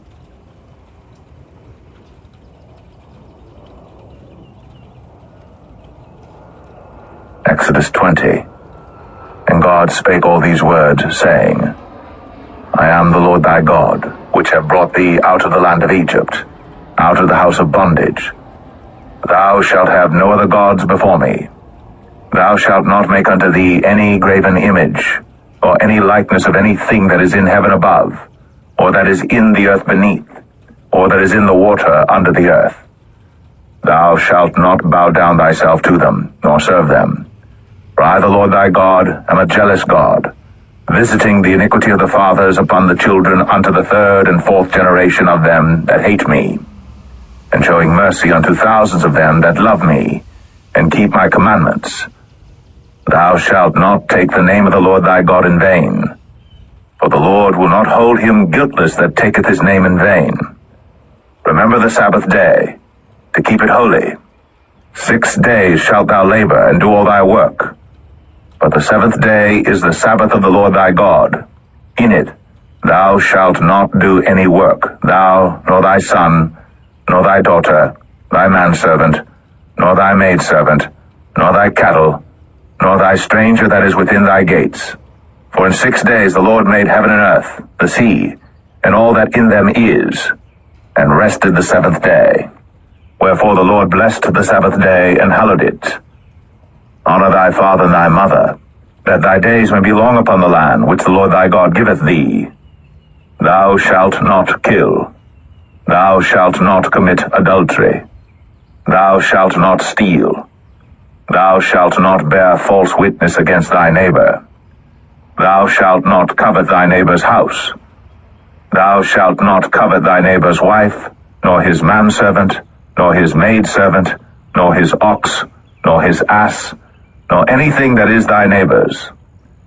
And all the people saw the thunderings, and the lightnings, and the noise of the trumpet, and the mountain smoking.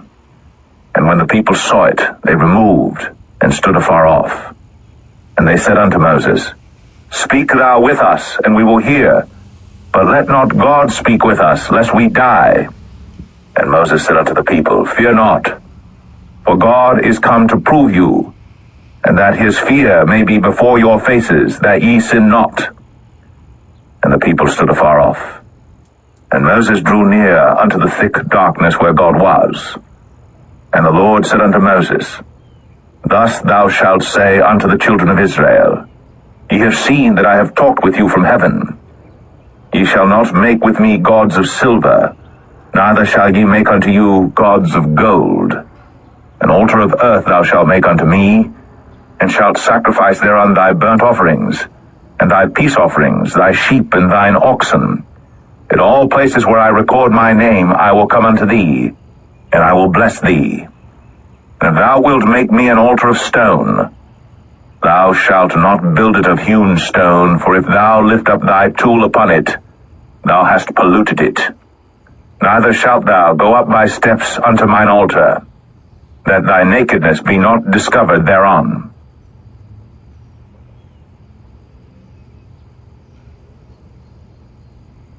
Exodus 21. Now these are the judgments which thou shalt set before them. If thou buy an Hebrew servant, 6 years he shall serve, and in the 7th he shall go out free for nothing. If he came in by himself, he shall go out by himself. If he were married, then his wife shall go out with him. If his master have given him a wife, and she have borne him sons or daughters, the wife and her children shall be her master's, and he shall go out by himself. And if the servant shall plainly say, I love my master, my wife, and my children, I will not go out free, then his master shall bring him unto the judges. He shall also bring him to the door, or unto the doorpost, and his master shall bore his ear through with an awl, and he shall serve him forever. And if a man sell his daughter to be a maidservant, she shall not go out as the men servants do. If she please not her master, who hath betrothed her to himself, then shall he let her be redeemed. To sell her unto a strange nation, he shall have no power, seeing he hath dealt deceitfully with her. And if he have betrothed her unto his son, he shall deal with her after the manner of daughters. If he take him another wife, her food, her raiment, and her duty of marriage, shall he not diminish? And if he do not these three unto her, then shall she go out free without money. He that smiteth a man so that he die, shall be surely put to death. And if a man lie not in wait, but God deliver him into his hand, then I will appoint thee a place whither he shall flee. But if a man come presumptuously upon his neighbor, to slay him with guile, thou shalt take him from mine altar, that he may die. And he that smiteth his father or his mother shall be surely put to death. And he that stealeth a man and selleth him, or if he be found in his hand, he shall surely be put to death. And he that curseth his father or his mother shall surely be put to death. And if men strive together, and one smite another with a stone, or with his fist, and he die not, but keepeth his bed, if he rise again and walk abroad upon his staff, then shall he that smote him be quit. Only he shall pay for the loss of his time, and shall cause him to be thoroughly healed. And if a man smite his servant or his maid with a rod, and he die under his hand, he shall be surely punished. Notwithstanding, if he continue a day or two, he shall not be punished, for he is his money. If men strive and hurt a woman with child, so that her fruit depart from her, and yet no mischief follow, he shall be surely punished, according as the woman's husband will lay upon him, and he shall pay as the judges determine. And if any mischief follow, then thou shalt give life for life, eye for eye, tooth for tooth, hand for hand, foot for foot, burning for burning, wound for wound, stripe for stripe. And if a man smite the eye of his servant, or the eye of his maid, that it perish, he shall let him go free for his eye's sake.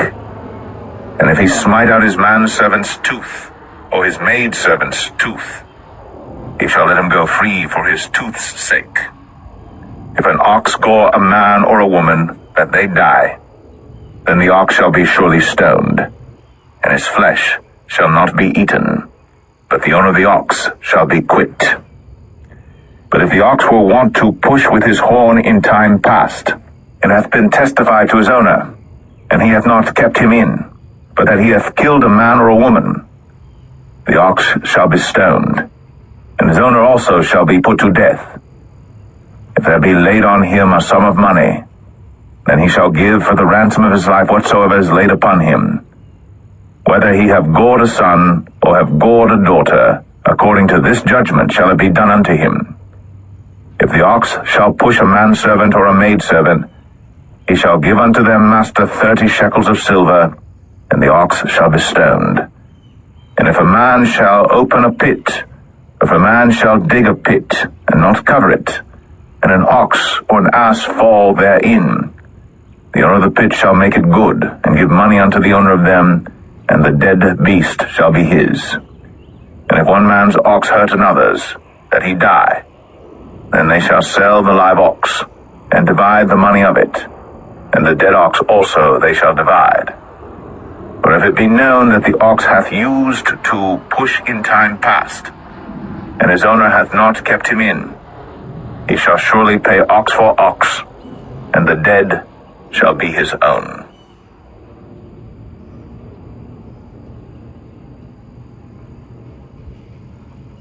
Exodus 22.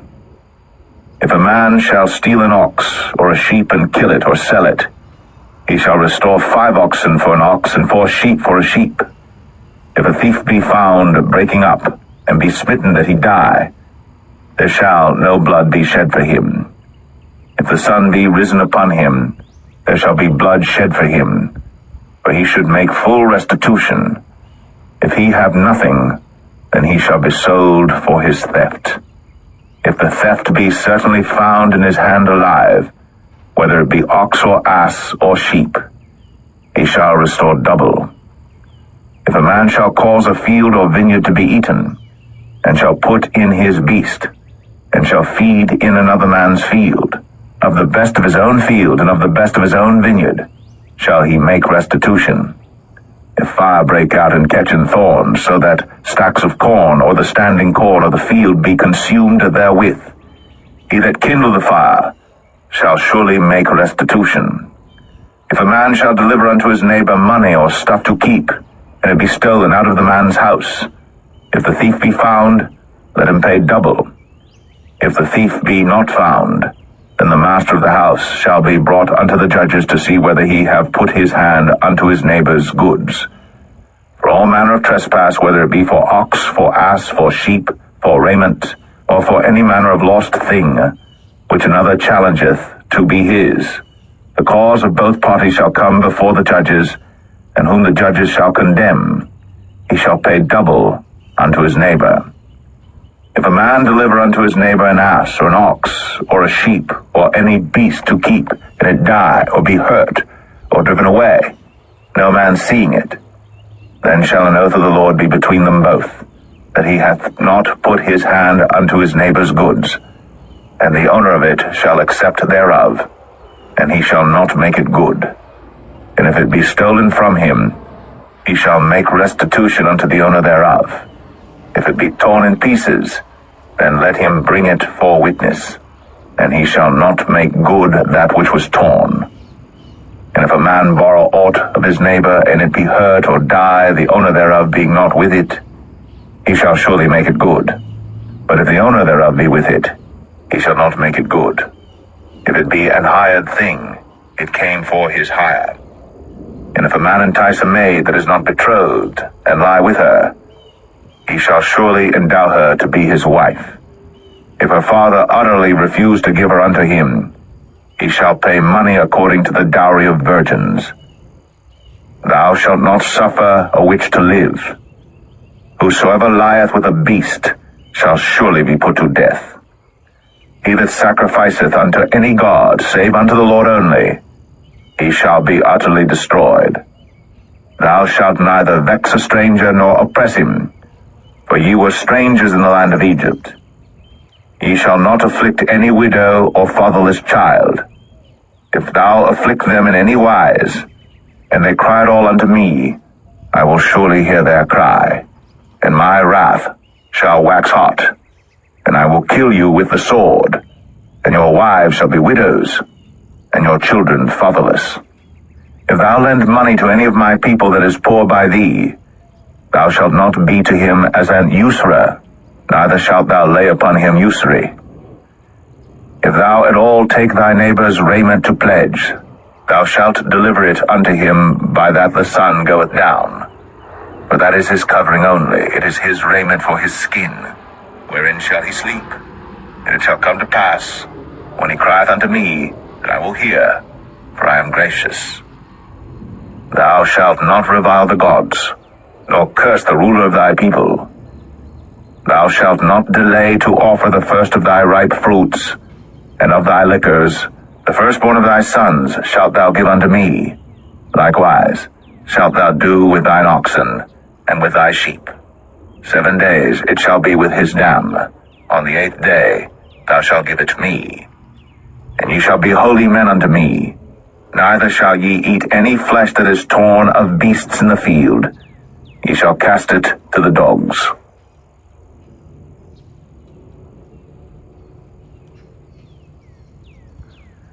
Exodus 23. Thou shalt not raise a false report.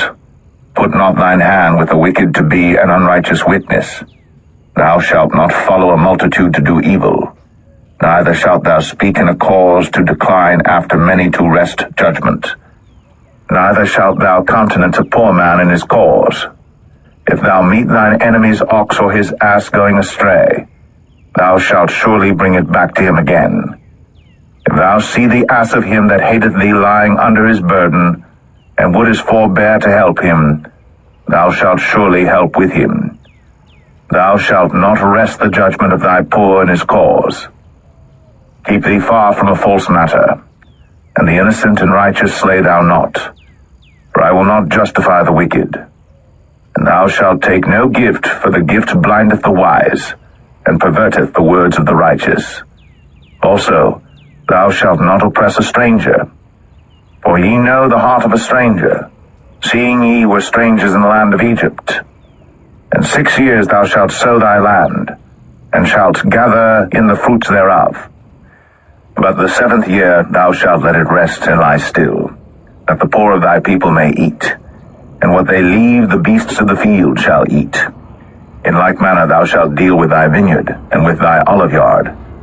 6 days thou shalt do thy work, and on the 7th day thou shalt rest, that thine ox and thine ass may rest, and the son of thy handmaid, and the stranger may be refreshed. And in all things that I have said unto you be circumspect, and make no mention of the name of other gods, neither let it be heard out of thy mouth. 3 times thou shalt keep a feast unto me in the year. Thou shalt keep the feast of unleavened bread. Thou shalt eat unleavened bread 7 days, as I commanded thee, in the time appointed of the month Abib. For in it thou camest out from Egypt, and none shall appear before me empty. And the feast of harvest, the first fruits of thy labors, which thou hast sown in the field, and the feast of ingathering, which is in the end of the year, when thou hast gathered in thy labors out of the field. 3 times in the year all thy males shall appear before the Lord God. Thou shalt not offer the blood of my sacrifice with leavened bread, neither shall the fat of my sacrifice remain until the morning. The first of the first fruits of thy land thou shalt bring into the house of the Lord thy God. Thou shalt not see the kid in his mother's milk. Behold, I send an angel before thee, to keep thee in the way, and to bring thee into the place which I have prepared. Beware of him, and obey his voice. Provoke him not, for he will not pardon your transgressions, for my name is in him. But if thou shalt indeed obey his voice, and do all that I speak, that I will be an enemy unto thine enemies, and an adversary unto thine adversaries. For mine angel shall go before thee, and bring thee in unto the Amorites, and the Hittites, and the Perizzites, and the Canaanites, the Hivites, and the Jebusites, and I will cut them off. Thou shalt not bow down to their gods, nor serve them, nor do after their works, but thou shalt utterly overthrow them, and quite break down their images. And ye shall serve the Lord your God, and he shall bless thy bread and thy water, and I will take sickness away from the midst of thee. There shall nothing cast their young, nor be barren in thy land. The number of thy days I will fulfill. I will send my fear before thee, and will destroy all the people to whom thou shalt come. And I will make all thine enemies turn their backs unto thee.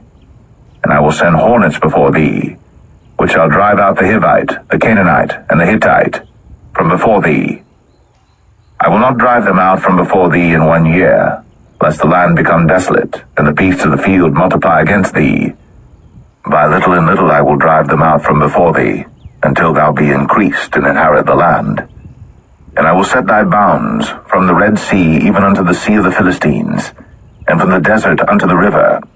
For I will deliver the inhabitants of the land into your hand, and thou shalt drive them out before thee. Thou shalt make no covenant with them, nor with their gods. They shall not dwell in thy land, lest they make thee sin against me. For if thou serve their gods, it will surely be a snare unto thee.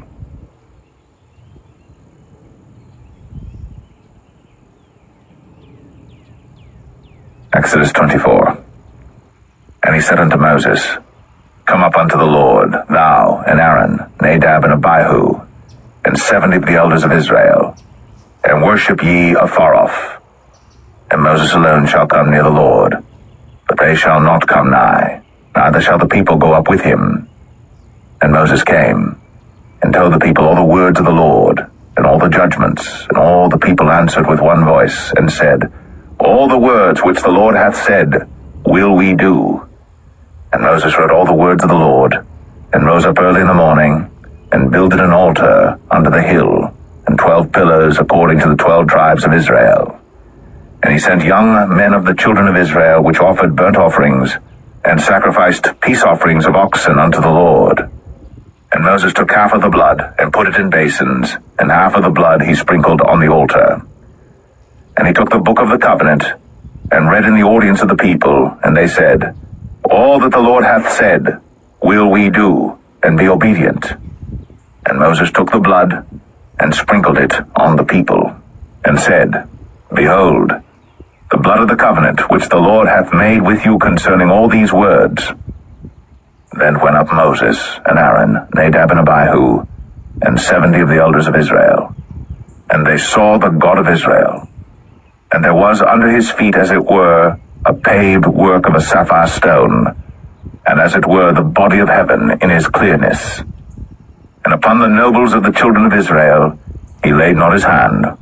Also they saw God, and did eat and drink. And the Lord said unto Moses, Come up to me into the mount, and be there. And I will give thee tables of stone, and a law and commandments which I have written, that thou mayest teach them.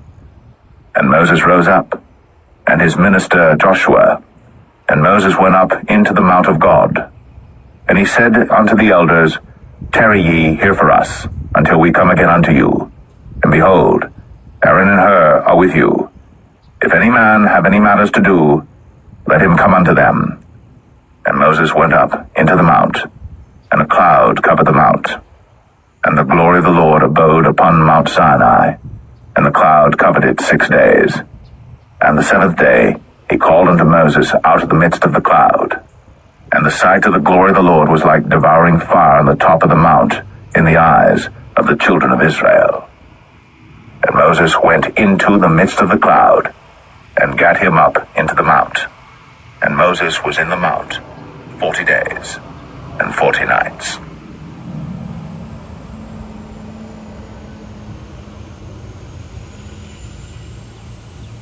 Exodus 25. And the Lord spake unto Moses, saying, Speak unto the children of Israel, that they bring me an offering of every man that giveth it willingly with his heart. Ye shall take my offering. And this is the offering which ye shall take of them, gold and silver and brass, and blue and purple and scarlet, and fine linen, and goat's hair, and rams' skins dyed red, and badgers' skins, and shittim wood, oil for the light, spices for anointing oil, and for sweet incense, onyx stones, and stones to be set in the ephod, and in the breastplate. And let them make me a sanctuary, that I may dwell among them, according to all that I show thee, after the pattern of the tabernacle, and the pattern of all the instruments thereof, even so shall ye make it. And they shall make an ark of shittim wood. 2 cubits and a half shall be the length thereof, and 1 cubit and a half the breadth thereof, and 1 cubit and a half the height thereof. And thou shalt overlay it with pure gold, within and without shalt thou overlay it. And shalt make upon it a crown of gold around about. And thou shalt cast 4 rings of gold for it, and put them in the 4 corners thereof. And 2 rings shall be in the one side of it, and 2 rings in the other side of it. And thou shalt make staves of shittim wood, and overlay them with gold. And thou shalt put the staves into the rings by the sides of the ark, that the ark may be borne with them. The staves shall be in the rings of the ark, they shall not be taken from it.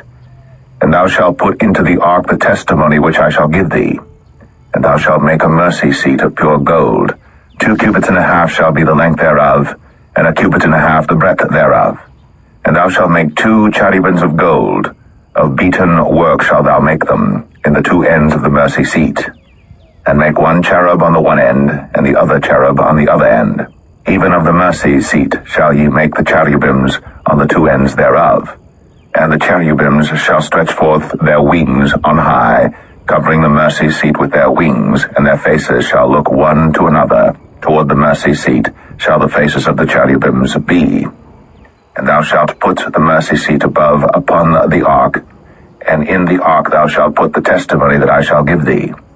And there I will meet with thee, and I will commune with thee from above the mercy seat, from between the two cherubims which are upon the ark of the testimony, of all things which I will give thee in commandment unto the children of Israel. Thou shalt also make a table of shittim wood. 2 cubits shall be the length thereof, and a cubit the breadth thereof, and a cubit and a half the height thereof. And thou shalt overlay it with pure gold, and make thereto a crown of gold round about. And thou shalt make unto it a border of an handbreadth round about, and thou shalt make a golden crown to the border thereof round about. And thou shalt make for it 4 rings of gold, and put the rings in the 4 corners that are on the 4 feet thereof. Over against the border shall the rings be 4 places of the staves to bear the table. And thou shalt make the staves of shittim wood, and overlay them with gold, that the table may be borne with them. And thou shalt make the dishes thereof, and spoons thereof, and covers thereof, and bowls thereof, to cover withal. Of pure gold shalt thou make them. And thou shalt set upon the table showbread before me always. And thou shalt make a candlestick of pure gold. Of beaten work shall the candlestick be made. His shaft, and his branches, his bowls, his knobs, and his flowers shall be of the same. And 6 branches shall come out of the sides of it, 3 branches of the candlestick out of the one side, and 3 branches of the candlestick out of the other side. 3 bowls made like unto almonds, with a knob and a flower in one branch, and 3 bowls made like almonds in the other branch, with a knob and a flower. So in the 6 branches that come out of the candlestick. And in the candlestick shall be 4 bowls made like unto almonds, with their knobs and their flowers.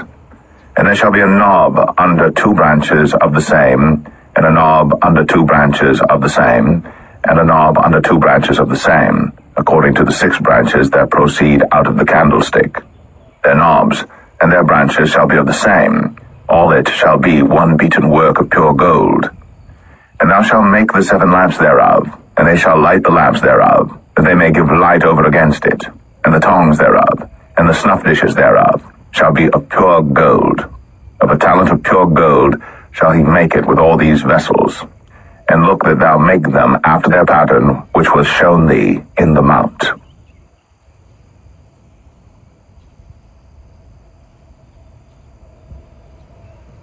Exodus 26. Moreover, thou shalt make the tabernacle with 10 curtains of fine twined linen, and blue, and purple, and scarlet. With cherubims of cunning work shalt thou make them. The length of one curtain shall be 28 cubits, and the breadth of one curtain 4 cubits, and every one of the curtains shall have one measure.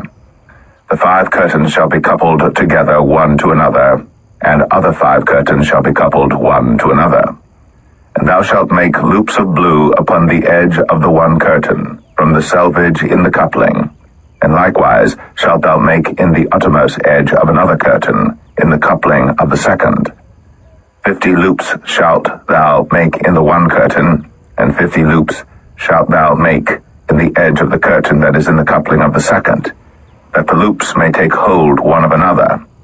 And thou shalt make 50 taches of gold, and couple the curtains together with the taches, and it shall be one tabernacle. And thou shalt make curtains of goat's hair to be a covering upon the tabernacle. 11 curtains shalt thou make. The length of one curtain shall be 30 cubits, and the breadth of one curtain 4 cubits, and the 11 curtains shall be all of one measure. And thou shalt couple 5 curtains by themselves, and 6 curtains by themselves, and shalt double the 6th curtain in the forefront of the tabernacle. And thou shalt make 50 loops on the edge of the one curtain that is outmost in the coupling, and 50 loops in the edge of the curtain which coupleth the second. And thou shalt make 50 taches of brass, and put the taches into the loops, and couple the tent together, that it may be one.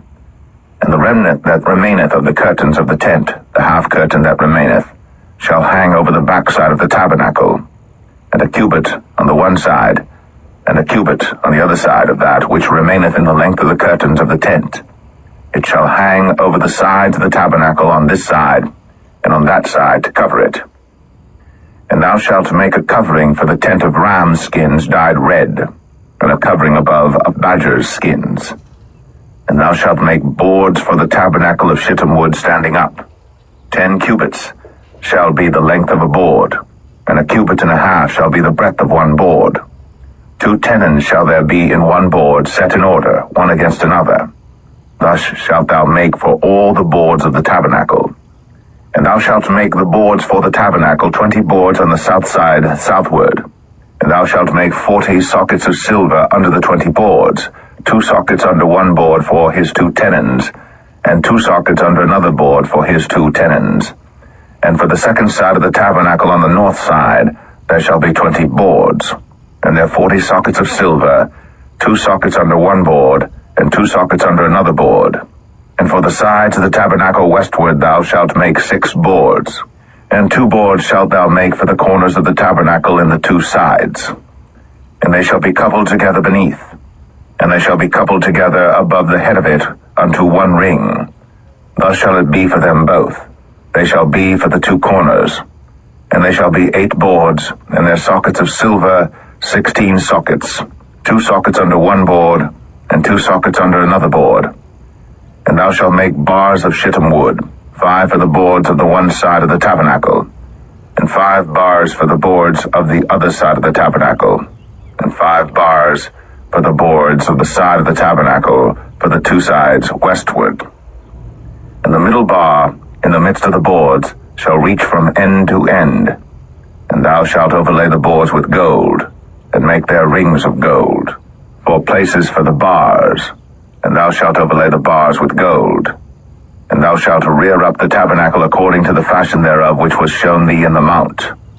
And thou shalt make a veil of blue and purple and scarlet and fine twined linen of cunning work.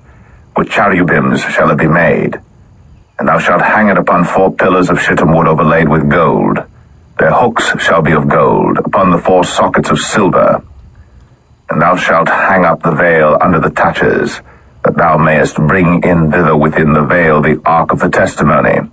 And the veil shall divide unto you between the holy place and the most holy.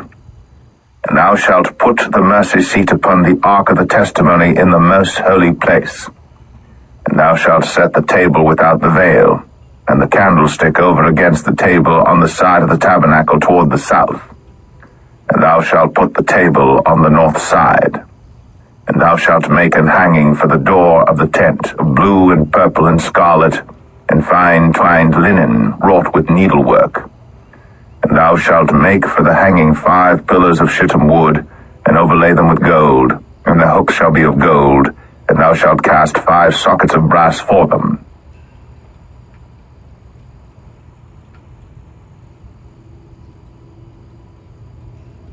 Exodus 27. And thou shalt make an altar of shittim wood, 5 cubits long and 5 cubits broad. The altar shall be 4 square, and the height thereof shall be 3 cubits. And thou shalt make the horns of it upon the 4 corners thereof. His horns shall be of the same, and thou shalt overlay it with brass.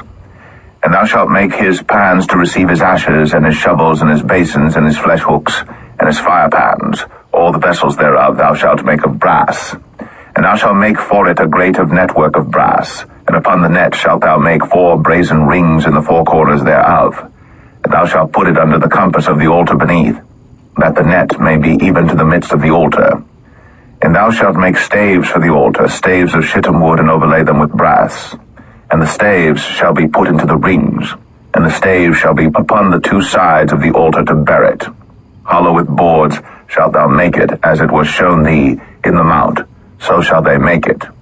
And thou shalt make the court of the tabernacle for the south side southward. There shall be hangings for the court of fine twined linen of 100 cubits long for one side.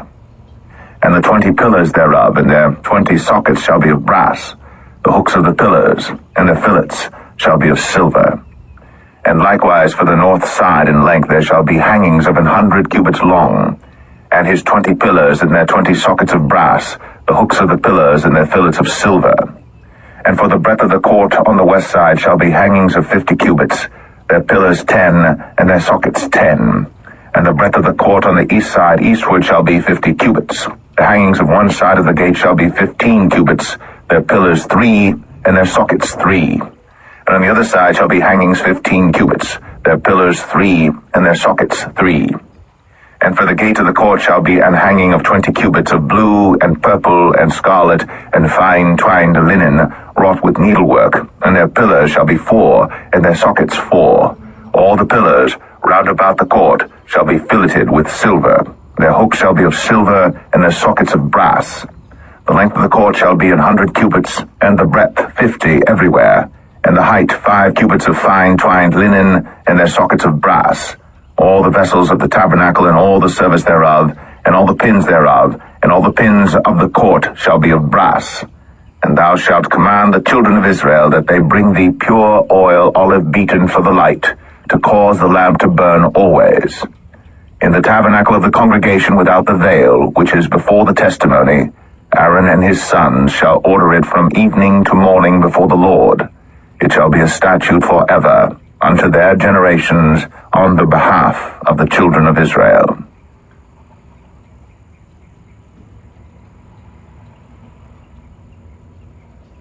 Exodus 28.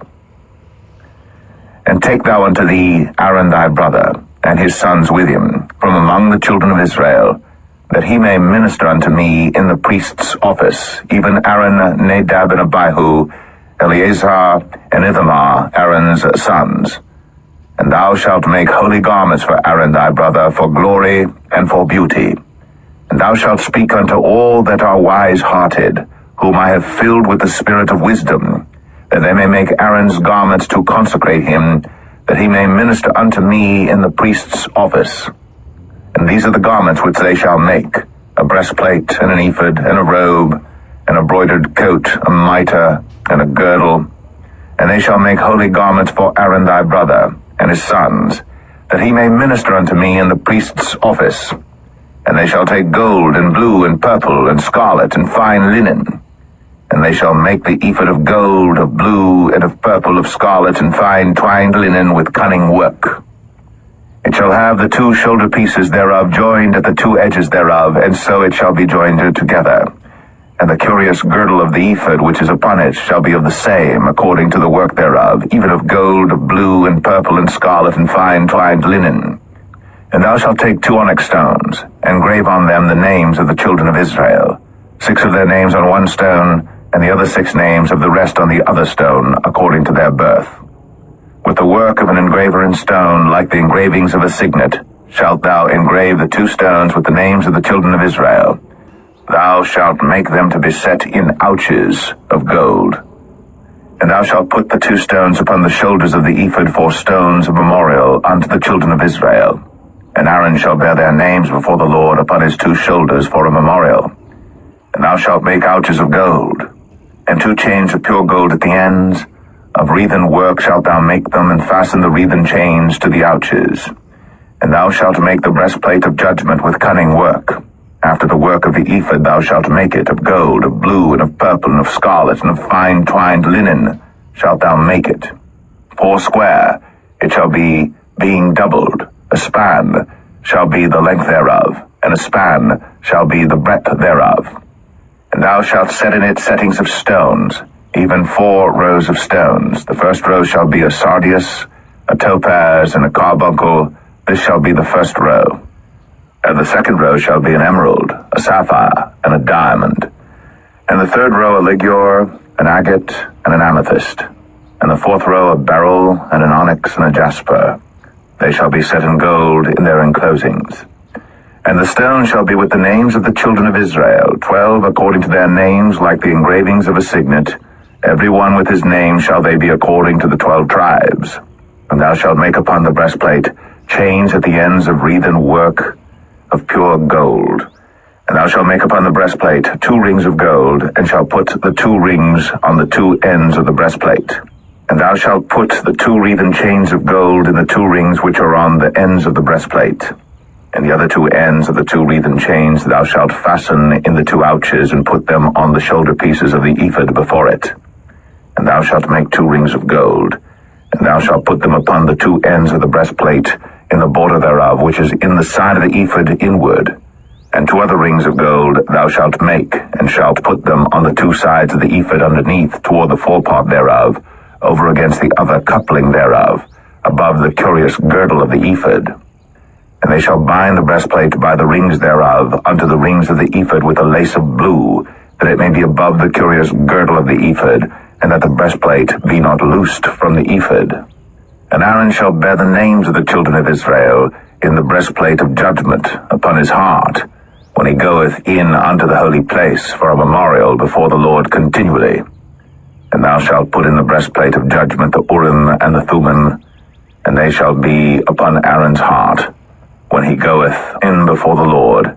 And Aaron shall bear the judgment of the children of Israel upon his heart before the Lord continually. And thou shalt make the robe of the ephod all of blue, and there shall be an hole in the top of it, in the midst thereof. It shall have a binding of woven work round about the whole of it, as it were the whole of an habergeon, that it be not rent. And beneath upon the hem of it thou shalt make pomegranates of blue, and of purple, and of scarlet round about the hem thereof, and bells of gold between them round about. A golden bell and a pomegranate, a golden bell and a pomegranate, upon the hem of the robe round about. And it shall be upon Aaron to minister. And his sound shall be heard when he goeth in unto the holy place before the Lord, and when he cometh out, that he die not. And thou shalt make a plate of pure gold, and grave upon it, like the engravings of a signet, holiness to the Lord. And thou shalt put it on a blue lace, that it may be upon the mitre, upon the forefront of the mitre it shall be. And it shall be upon Aaron's forehead, that Aaron may bear the iniquity of the holy things, which the children of Israel shall hallow in all their holy gifts. And it shall be always upon his forehead, that they may be accepted before the Lord. And thou shalt embroider the coat of fine linen, and thou shalt make the mitre of fine linen, and thou shalt make the girdle of needlework. And for Aaron's sons thou shalt make coats, and thou shalt make for them girdles, and bonnets shalt thou make for them for glory and for beauty. And thou shalt put them upon Aaron thy brother, and his sons with him, and shalt anoint them, and consecrate them, and sanctify them, that they may minister unto me in the priest's office. And thou shalt make them linen breeches to cover their nakedness, from the loins even unto the thighs they shall reach. And they shall be upon Aaron and upon his sons when they come in unto the tabernacle of the congregation, or when they come near unto the altar to minister in the holy place, that they bear not iniquity and die. It shall be a statute forever unto him and his seed after him.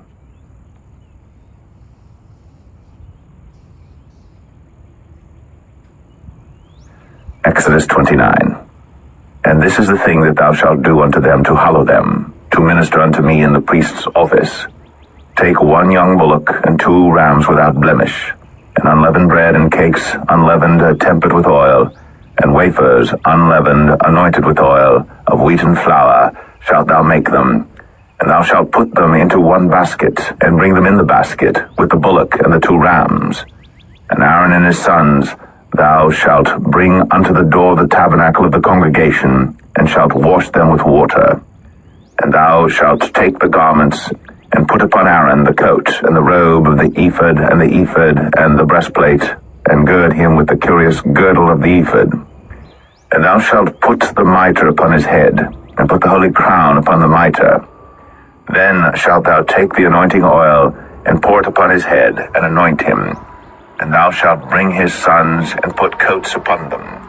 And thou shalt gird them with girdles, Aaron and his sons, and put the bonnets on them, and the priest's office shall be theirs for a perpetual statute. And thou shalt consecrate Aaron and his sons.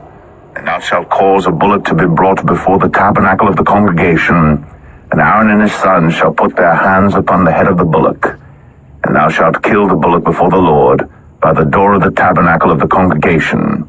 And thou shalt take of the blood of the bullock, and put it upon the horns of the altar with thy finger, and pour all the blood beside the bottom of the altar. And thou shalt take all the fat that covereth the inwards, and the caul that is above the liver, and the 2 kidneys, and the fat that is upon them, and burn them upon the altar. But the flesh of the bullock, and his skin, and his dung, shalt thou burn with fire without the camp. It is a sin offering. Thou shalt also take one ram, and Aaron and his sons shall put their hands upon the head of the ram, and thou shalt slay the ram, and thou shalt take his blood and sprinkle it round about upon the altar. And thou shalt cut the ram in pieces, and wash the inwards of him and his legs, and put them unto his pieces and unto his head. And thou shalt burn the whole ram upon the altar. It is a burnt offering unto the Lord. It is a sweet savour, an offering made by fire unto the Lord. And thou shalt take the other ram, and Aaron and his sons shall put their hands upon the head of the ram.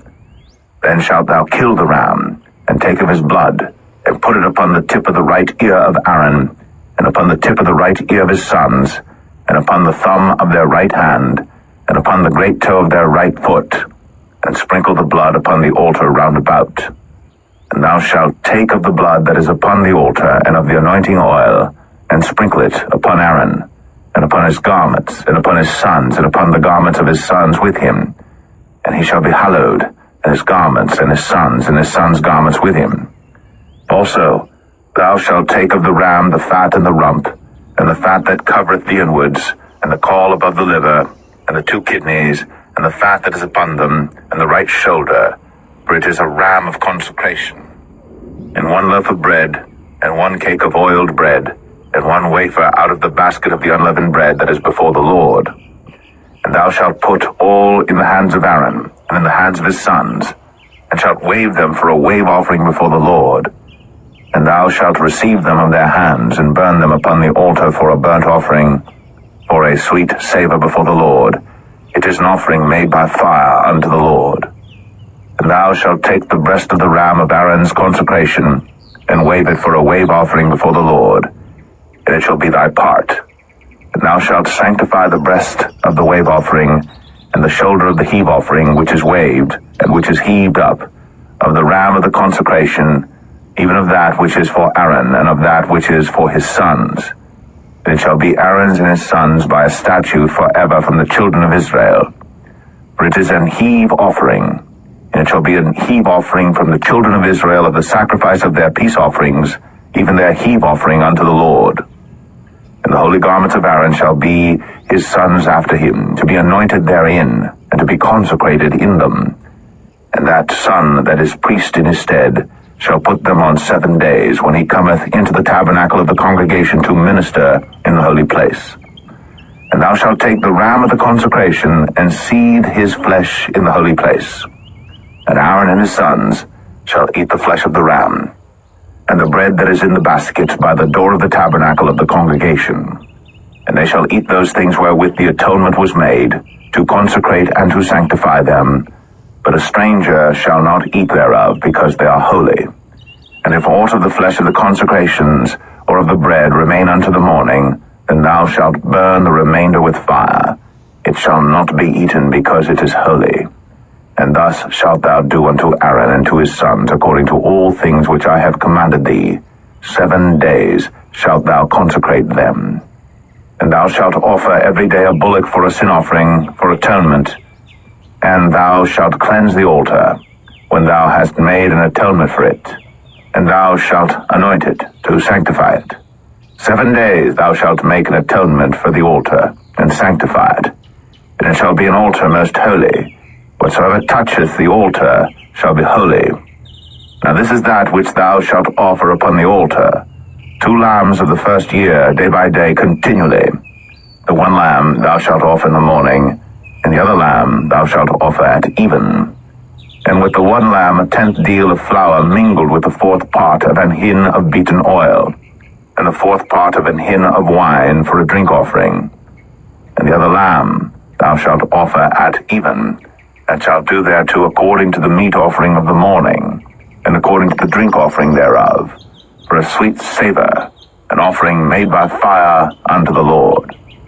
This shall be a continual burnt offering throughout your generations at the door of the tabernacle of the congregation before the Lord, where I will meet you, to speak there unto thee. And there I will meet with the children of Israel, and the tabernacle shall be sanctified by my glory. And I will sanctify the tabernacle of the congregation and the altar.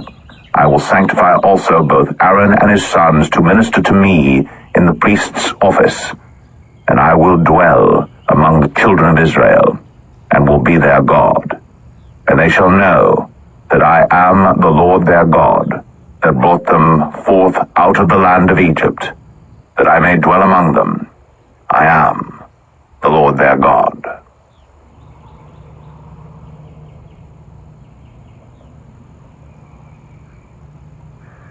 Exodus 30. And thou shalt make an altar to burn incense upon. Of shittim wood shalt thou make it. A cubit shall be the length thereof, and a cubit the breadth thereof. 4 square shall it be. And 2 cubits shall be the height thereof. The horns thereof shall be of the same. And thou shalt overlay it with pure gold, the top thereof and the sides thereof round about, and the horns thereof. And thou shalt make unto it a crown of gold round about. And 2 golden rings shalt thou make to it under the crown of it. By the 2 corners thereof upon the 2 sides of it shalt thou make it. And they shall be for places for the staves to bear it withal. And thou shalt make the staves of shittim wood, and overlay them with gold. And thou shalt put it before the veil that is by the ark of the testimony, before the mercy seat that is over the testimony, where I will meet with thee. And Aaron shall burn thereon sweet incense every morning. When he dresseth the lamps, he shall burn incense upon it. And when Aaron lighteth the lamps at even, he shall burn incense upon it, a perpetual incense before the Lord throughout your generations.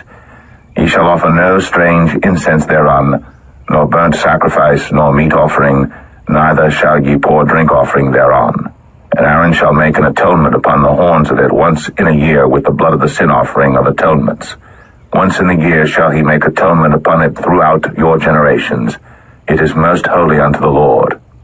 And the Lord spake unto Moses, saying, When thou takest the sum of the children of Israel after their number, then shall they give every man a ransom for his soul unto the Lord, when thou numberest them, that there be no plague among them, when thou numberest them. This they shall give every one that passeth among them that are numbered, 1/2 shekel after the shekel of the sanctuary. A shekel is 20 gerahs, and 1/2 shekel shall be the offering of the Lord. Every one that passeth among them that are numbered, from 20 years old and above, shall give an offering unto the Lord. The rich shall not give more, and the poor shall not give less than 1/2 shekel, when they give an offering unto the Lord, to make an atonement for your souls. And thou shalt take the atonement money of the children of Israel, and shalt appoint it for the service of the tabernacle of the congregation, that it may be a memorial unto the children of Israel before the Lord, to make an atonement for your souls. And the Lord spake unto Moses, saying, Thou shalt also make a laver of brass, and his foot also of brass, to wash withal. And thou shalt put it between the tabernacle of the congregation and the altar, and thou shalt put water therein. For Aaron and his sons shall wash their hands and their feet thereat. When they go into the tabernacle of the congregation, they shall wash with water, that they die not, or when they come near to the altar to minister, to burn offering made by fire unto the Lord. So they shall wash their hands and their feet, that they die not. And it shall be a statute forever to them, even to him and to his seed throughout their generations. Moreover the Lord spake unto Moses, saying, Take thou also unto thee principal spices, of pure myrrh 500 shekels, and of sweet cinnamon half so much, even 250 shekels, and of sweet calamus 250 shekels, and of cassia 500 shekels after the shekel of the sanctuary, and of oil olive and hin. And thou shalt make it an oil of holy ointment, an ointment compound after the art of the apothecary. It shall be an holy anointing oil.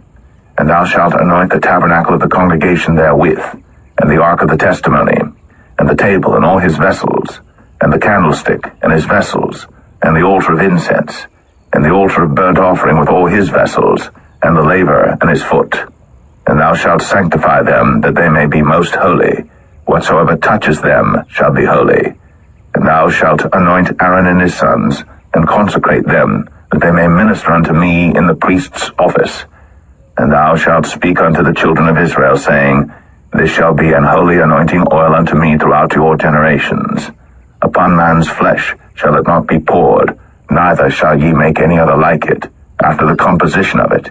It is holy, and it shall be holy unto you. Whosoever compoundeth any like it, or whosoever putteth any of it upon a stranger, shall even be cut off from his people. And the Lord said unto Moses, Take unto thee sweet spices, stacte, and onycha, and galbanum, these sweet spices with pure frankincense, of each shall there be a like weight. And thou shalt make it a perfume, a confection after the art of the apothecary, tempered together pure and holy. And thou shalt beat some of it very small, and put of it before the testimony in the tabernacle of the congregation, where I will meet with thee. It shall be unto you most holy. And as for the perfume which thou shalt make, ye shall not make to yourselves according to the composition thereof. It shall be unto thee holy for the Lord. Whosoever shall make like unto that, to smell thereto, shall even be cut off from his people.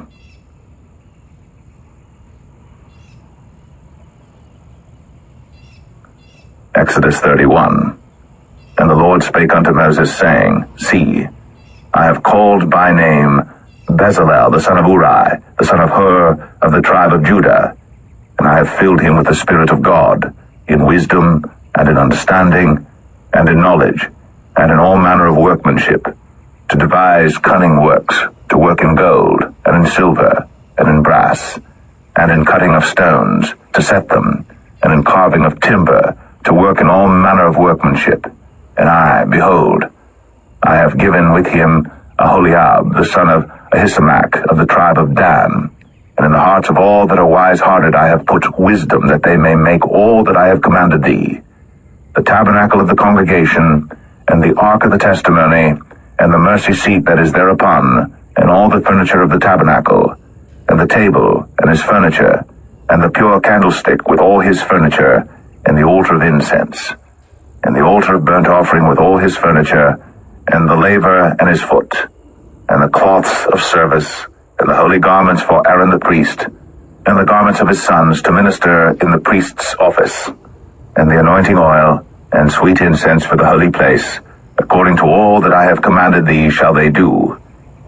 And the Lord spake unto Moses, saying, Speak thou also unto the children of Israel, saying, Verily, my Sabbaths ye shall keep, for it is a sign between me and you throughout your generations, that ye may know that I am the Lord that doth sanctify you. Ye shall keep the Sabbath therefore, for it is holy unto you. Every one that defileth it shall surely be put to death. For whosoever doeth any work therein, that soul shall be cut off from among his people. 6 days may work be done, but in the 7th is the Sabbath of rest, holy to the Lord. Whosoever doeth any work in the Sabbath day, he shall surely be put to death. Wherefore the children of Israel shall keep the Sabbath, to observe the Sabbath throughout their generations, for a perpetual covenant. It is a sign between me and the children of Israel forever. For in 6 days the Lord made heaven and earth, and on the 7th day he rested and was refreshed. And he gave unto Moses, when he had made an end of communing with him upon Mount Sinai, 2 tables of testimony, tables of stone, written with the finger of God.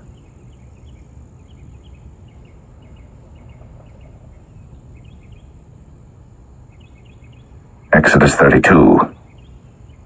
And when the people saw that Moses delayed to come down out of the mount, the people gathered themselves together unto Aaron, and said unto him, Up, make us gods, which shall go before us. For as for this Moses, the man that brought us up out of the land of Egypt, we wot not what is become of him. And Aaron said unto them, Break off the golden earrings which are in the ears of your wives, of your sons, and of your daughters, and bring them unto me. And all the people brake off the golden earrings which were in their ears, and brought them unto Aaron. And he received them at their hand, and fashioned it with a graving tool, after he had made it a molten calf. And they said, These be thy gods, O Israel, which brought thee up out of the land of Egypt. And when Aaron saw it, he built an altar before it. And Aaron made proclamation and said, Tomorrow is a feast to the Lord. And they rose up early on the morrow, and offered burnt offerings, and brought peace offerings. And the people sat down to eat and to drink, and rose up to play. And the Lord said unto Moses, Go, get thee down, For thy people, which thou broughtest out of the land of Egypt, have corrupted themselves. They have turned aside quickly out of the way which I commanded them. They have made them a molten calf, and have worshipped it, and have sacrificed thereunto, and said, These be thy gods, O Israel, which have brought thee up out of the land of Egypt. And the Lord said unto Moses, I have seen this people, and behold, it is a stiff-necked people. Now therefore let me alone, that my wrath may wax hot against them, and that I may consume them. And I will make of thee a great nation. And Moses besought the Lord his God, and said, Lord, why doth thy wrath wax hot against thy people, which thou hast brought forth out of the land of Egypt with great power, and with a mighty hand? Wherefore should the Egyptians speak and say, For mischief did he bring them out, to slay them in the mountains, and to consume them from the face of the earth? Turn from thy fierce wrath, and repent of this evil against thy people. Remember Abraham, Isaac, and Israel, thy servants, to whom thou swarest by thine own self, and saidst unto them, I will multiply your seed as the stars of heaven, and all this land that I have spoken of will I give unto your seed, and they shall inherit it forever. And the Lord repented of the evil which he thought to do unto his people. And Moses turned, and went down from the mount, and the 2 tables of the testimony were in his hand. The tables were written on both their sides. On the one side and on the other were they written. And the tables were the work of God, and the writing was the writing of God, graven upon the tables. And when Joshua heard the noise of the people as they shouted, he said unto Moses, There is a noise of war in the camp. And he said, It is not the voice of them that shout for mastery, neither is it the voice of them that cry for being overcome, but the noise of them that sing do I hear. And it came to pass, as soon as he came nigh unto the camp, that he saw the calf and the dancing. And Moses' anger waxed hot, and he cast the tables out of his hands, and brake them beneath the mount. And he took the calf which they had made, and burnt it in the fire, and ground it to powder, and strawed it upon the water, and made the children of Israel drink of it. And Moses said unto Aaron, What did this people unto thee, that thou hast brought so great a sin upon them? And Aaron said, Let not the anger of my Lord wax hot. Thou knowest the people, that they are set on mischief. For they said unto me, Make us gods, which shall go before us. For as for this Moses, the man that brought us up out of the land of Egypt, we wot not what is become of him. And I said unto them, Whosoever hath any gold, let them break it off. So they gave it to me. Then I cast it into the fire, and there came out this calf. And when Moses saw that the people were naked, for Aaron had made them naked unto their shame among their enemies, then Moses stood in the gate of the camp, and said, Who is on the Lord's side? Let him come unto me. And all the sons of Levi gathered themselves together unto him. And he said unto them, Thus saith the Lord God of Israel, Put every man his sword by his side, and go in and out from gate to gate throughout the camp, and slay every man his brother, and every man his companion, and every man his neighbor. And the children of Levi did according to the word of Moses. And there fell of the people that day about 3,000 men. For Moses had said, Consecrate yourselves today to the Lord, even every man upon his son, and upon his brother, that he may bestow upon you a blessing this day.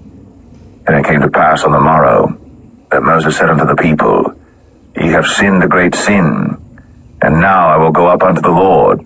Peradventure, I shall make an atonement for your sin. And Moses returned unto the Lord, and said, O this people have sinned a great sin, and have made them gods of gold. Yet now, if thou wilt forgive their sin, and if not, blot me, I pray thee, out of thy book, which thou hast written. And the Lord said unto Moses, Whosoever hath sinned against me, him will I blot out of my book. Therefore now go, lead the people unto the place of which I have spoken unto thee. Behold, mine angel shall go before thee. Nevertheless, in the day when I visit, I will visit their sin upon them. And the Lord plagued the people, because they made the calf which Aaron made.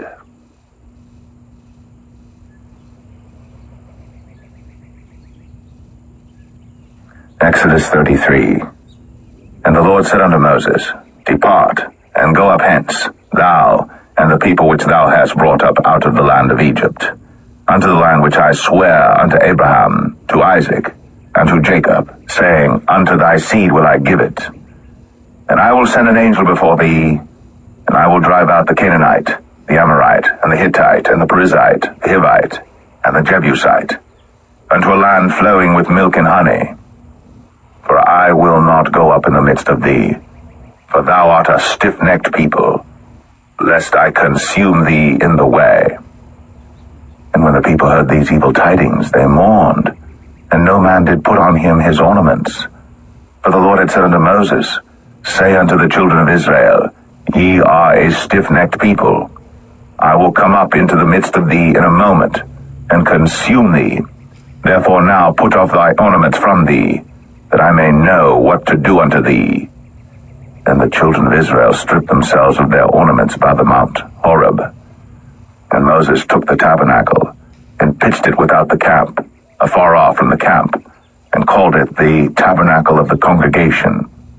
And it came to pass that every one which sought the Lord went out unto the tabernacle of the congregation, which was without the camp. And it came to pass, when Moses went out unto the tabernacle, that all the people rose up, and stood every man at his tent door, and looked after Moses, until he was gone into the tabernacle. And it came to pass, as Moses entered into the tabernacle, the cloudy pillar descended, and stood at the door of the tabernacle, and the Lord talked with Moses. And all the people saw the cloudy pillar stand at the tabernacle door. And all the people rose up and worshipped, every man in his tent door. And the Lord spake unto Moses face to face, as a man speaketh unto his friend. And he turned again into the camp. But his servant Joshua the son of Nun, a young man, departed not out of the tabernacle.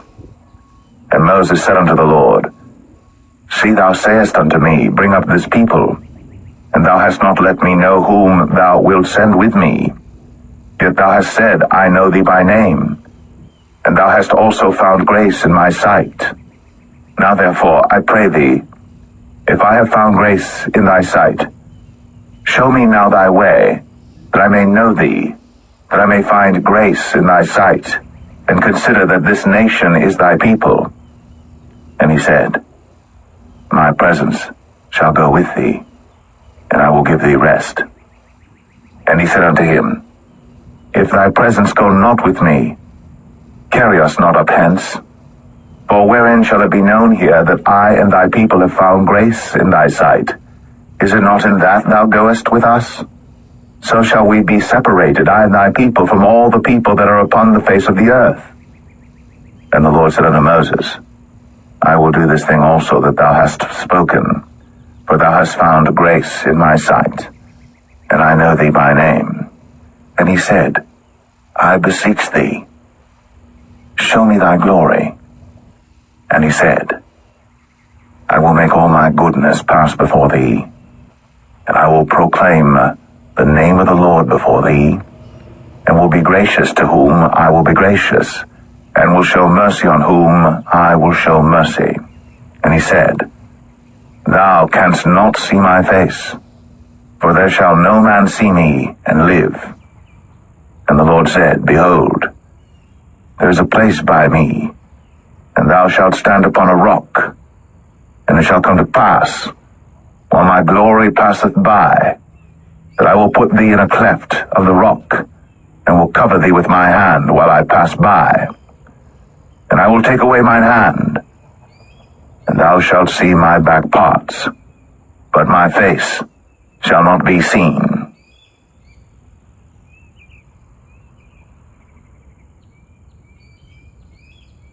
Exodus 34.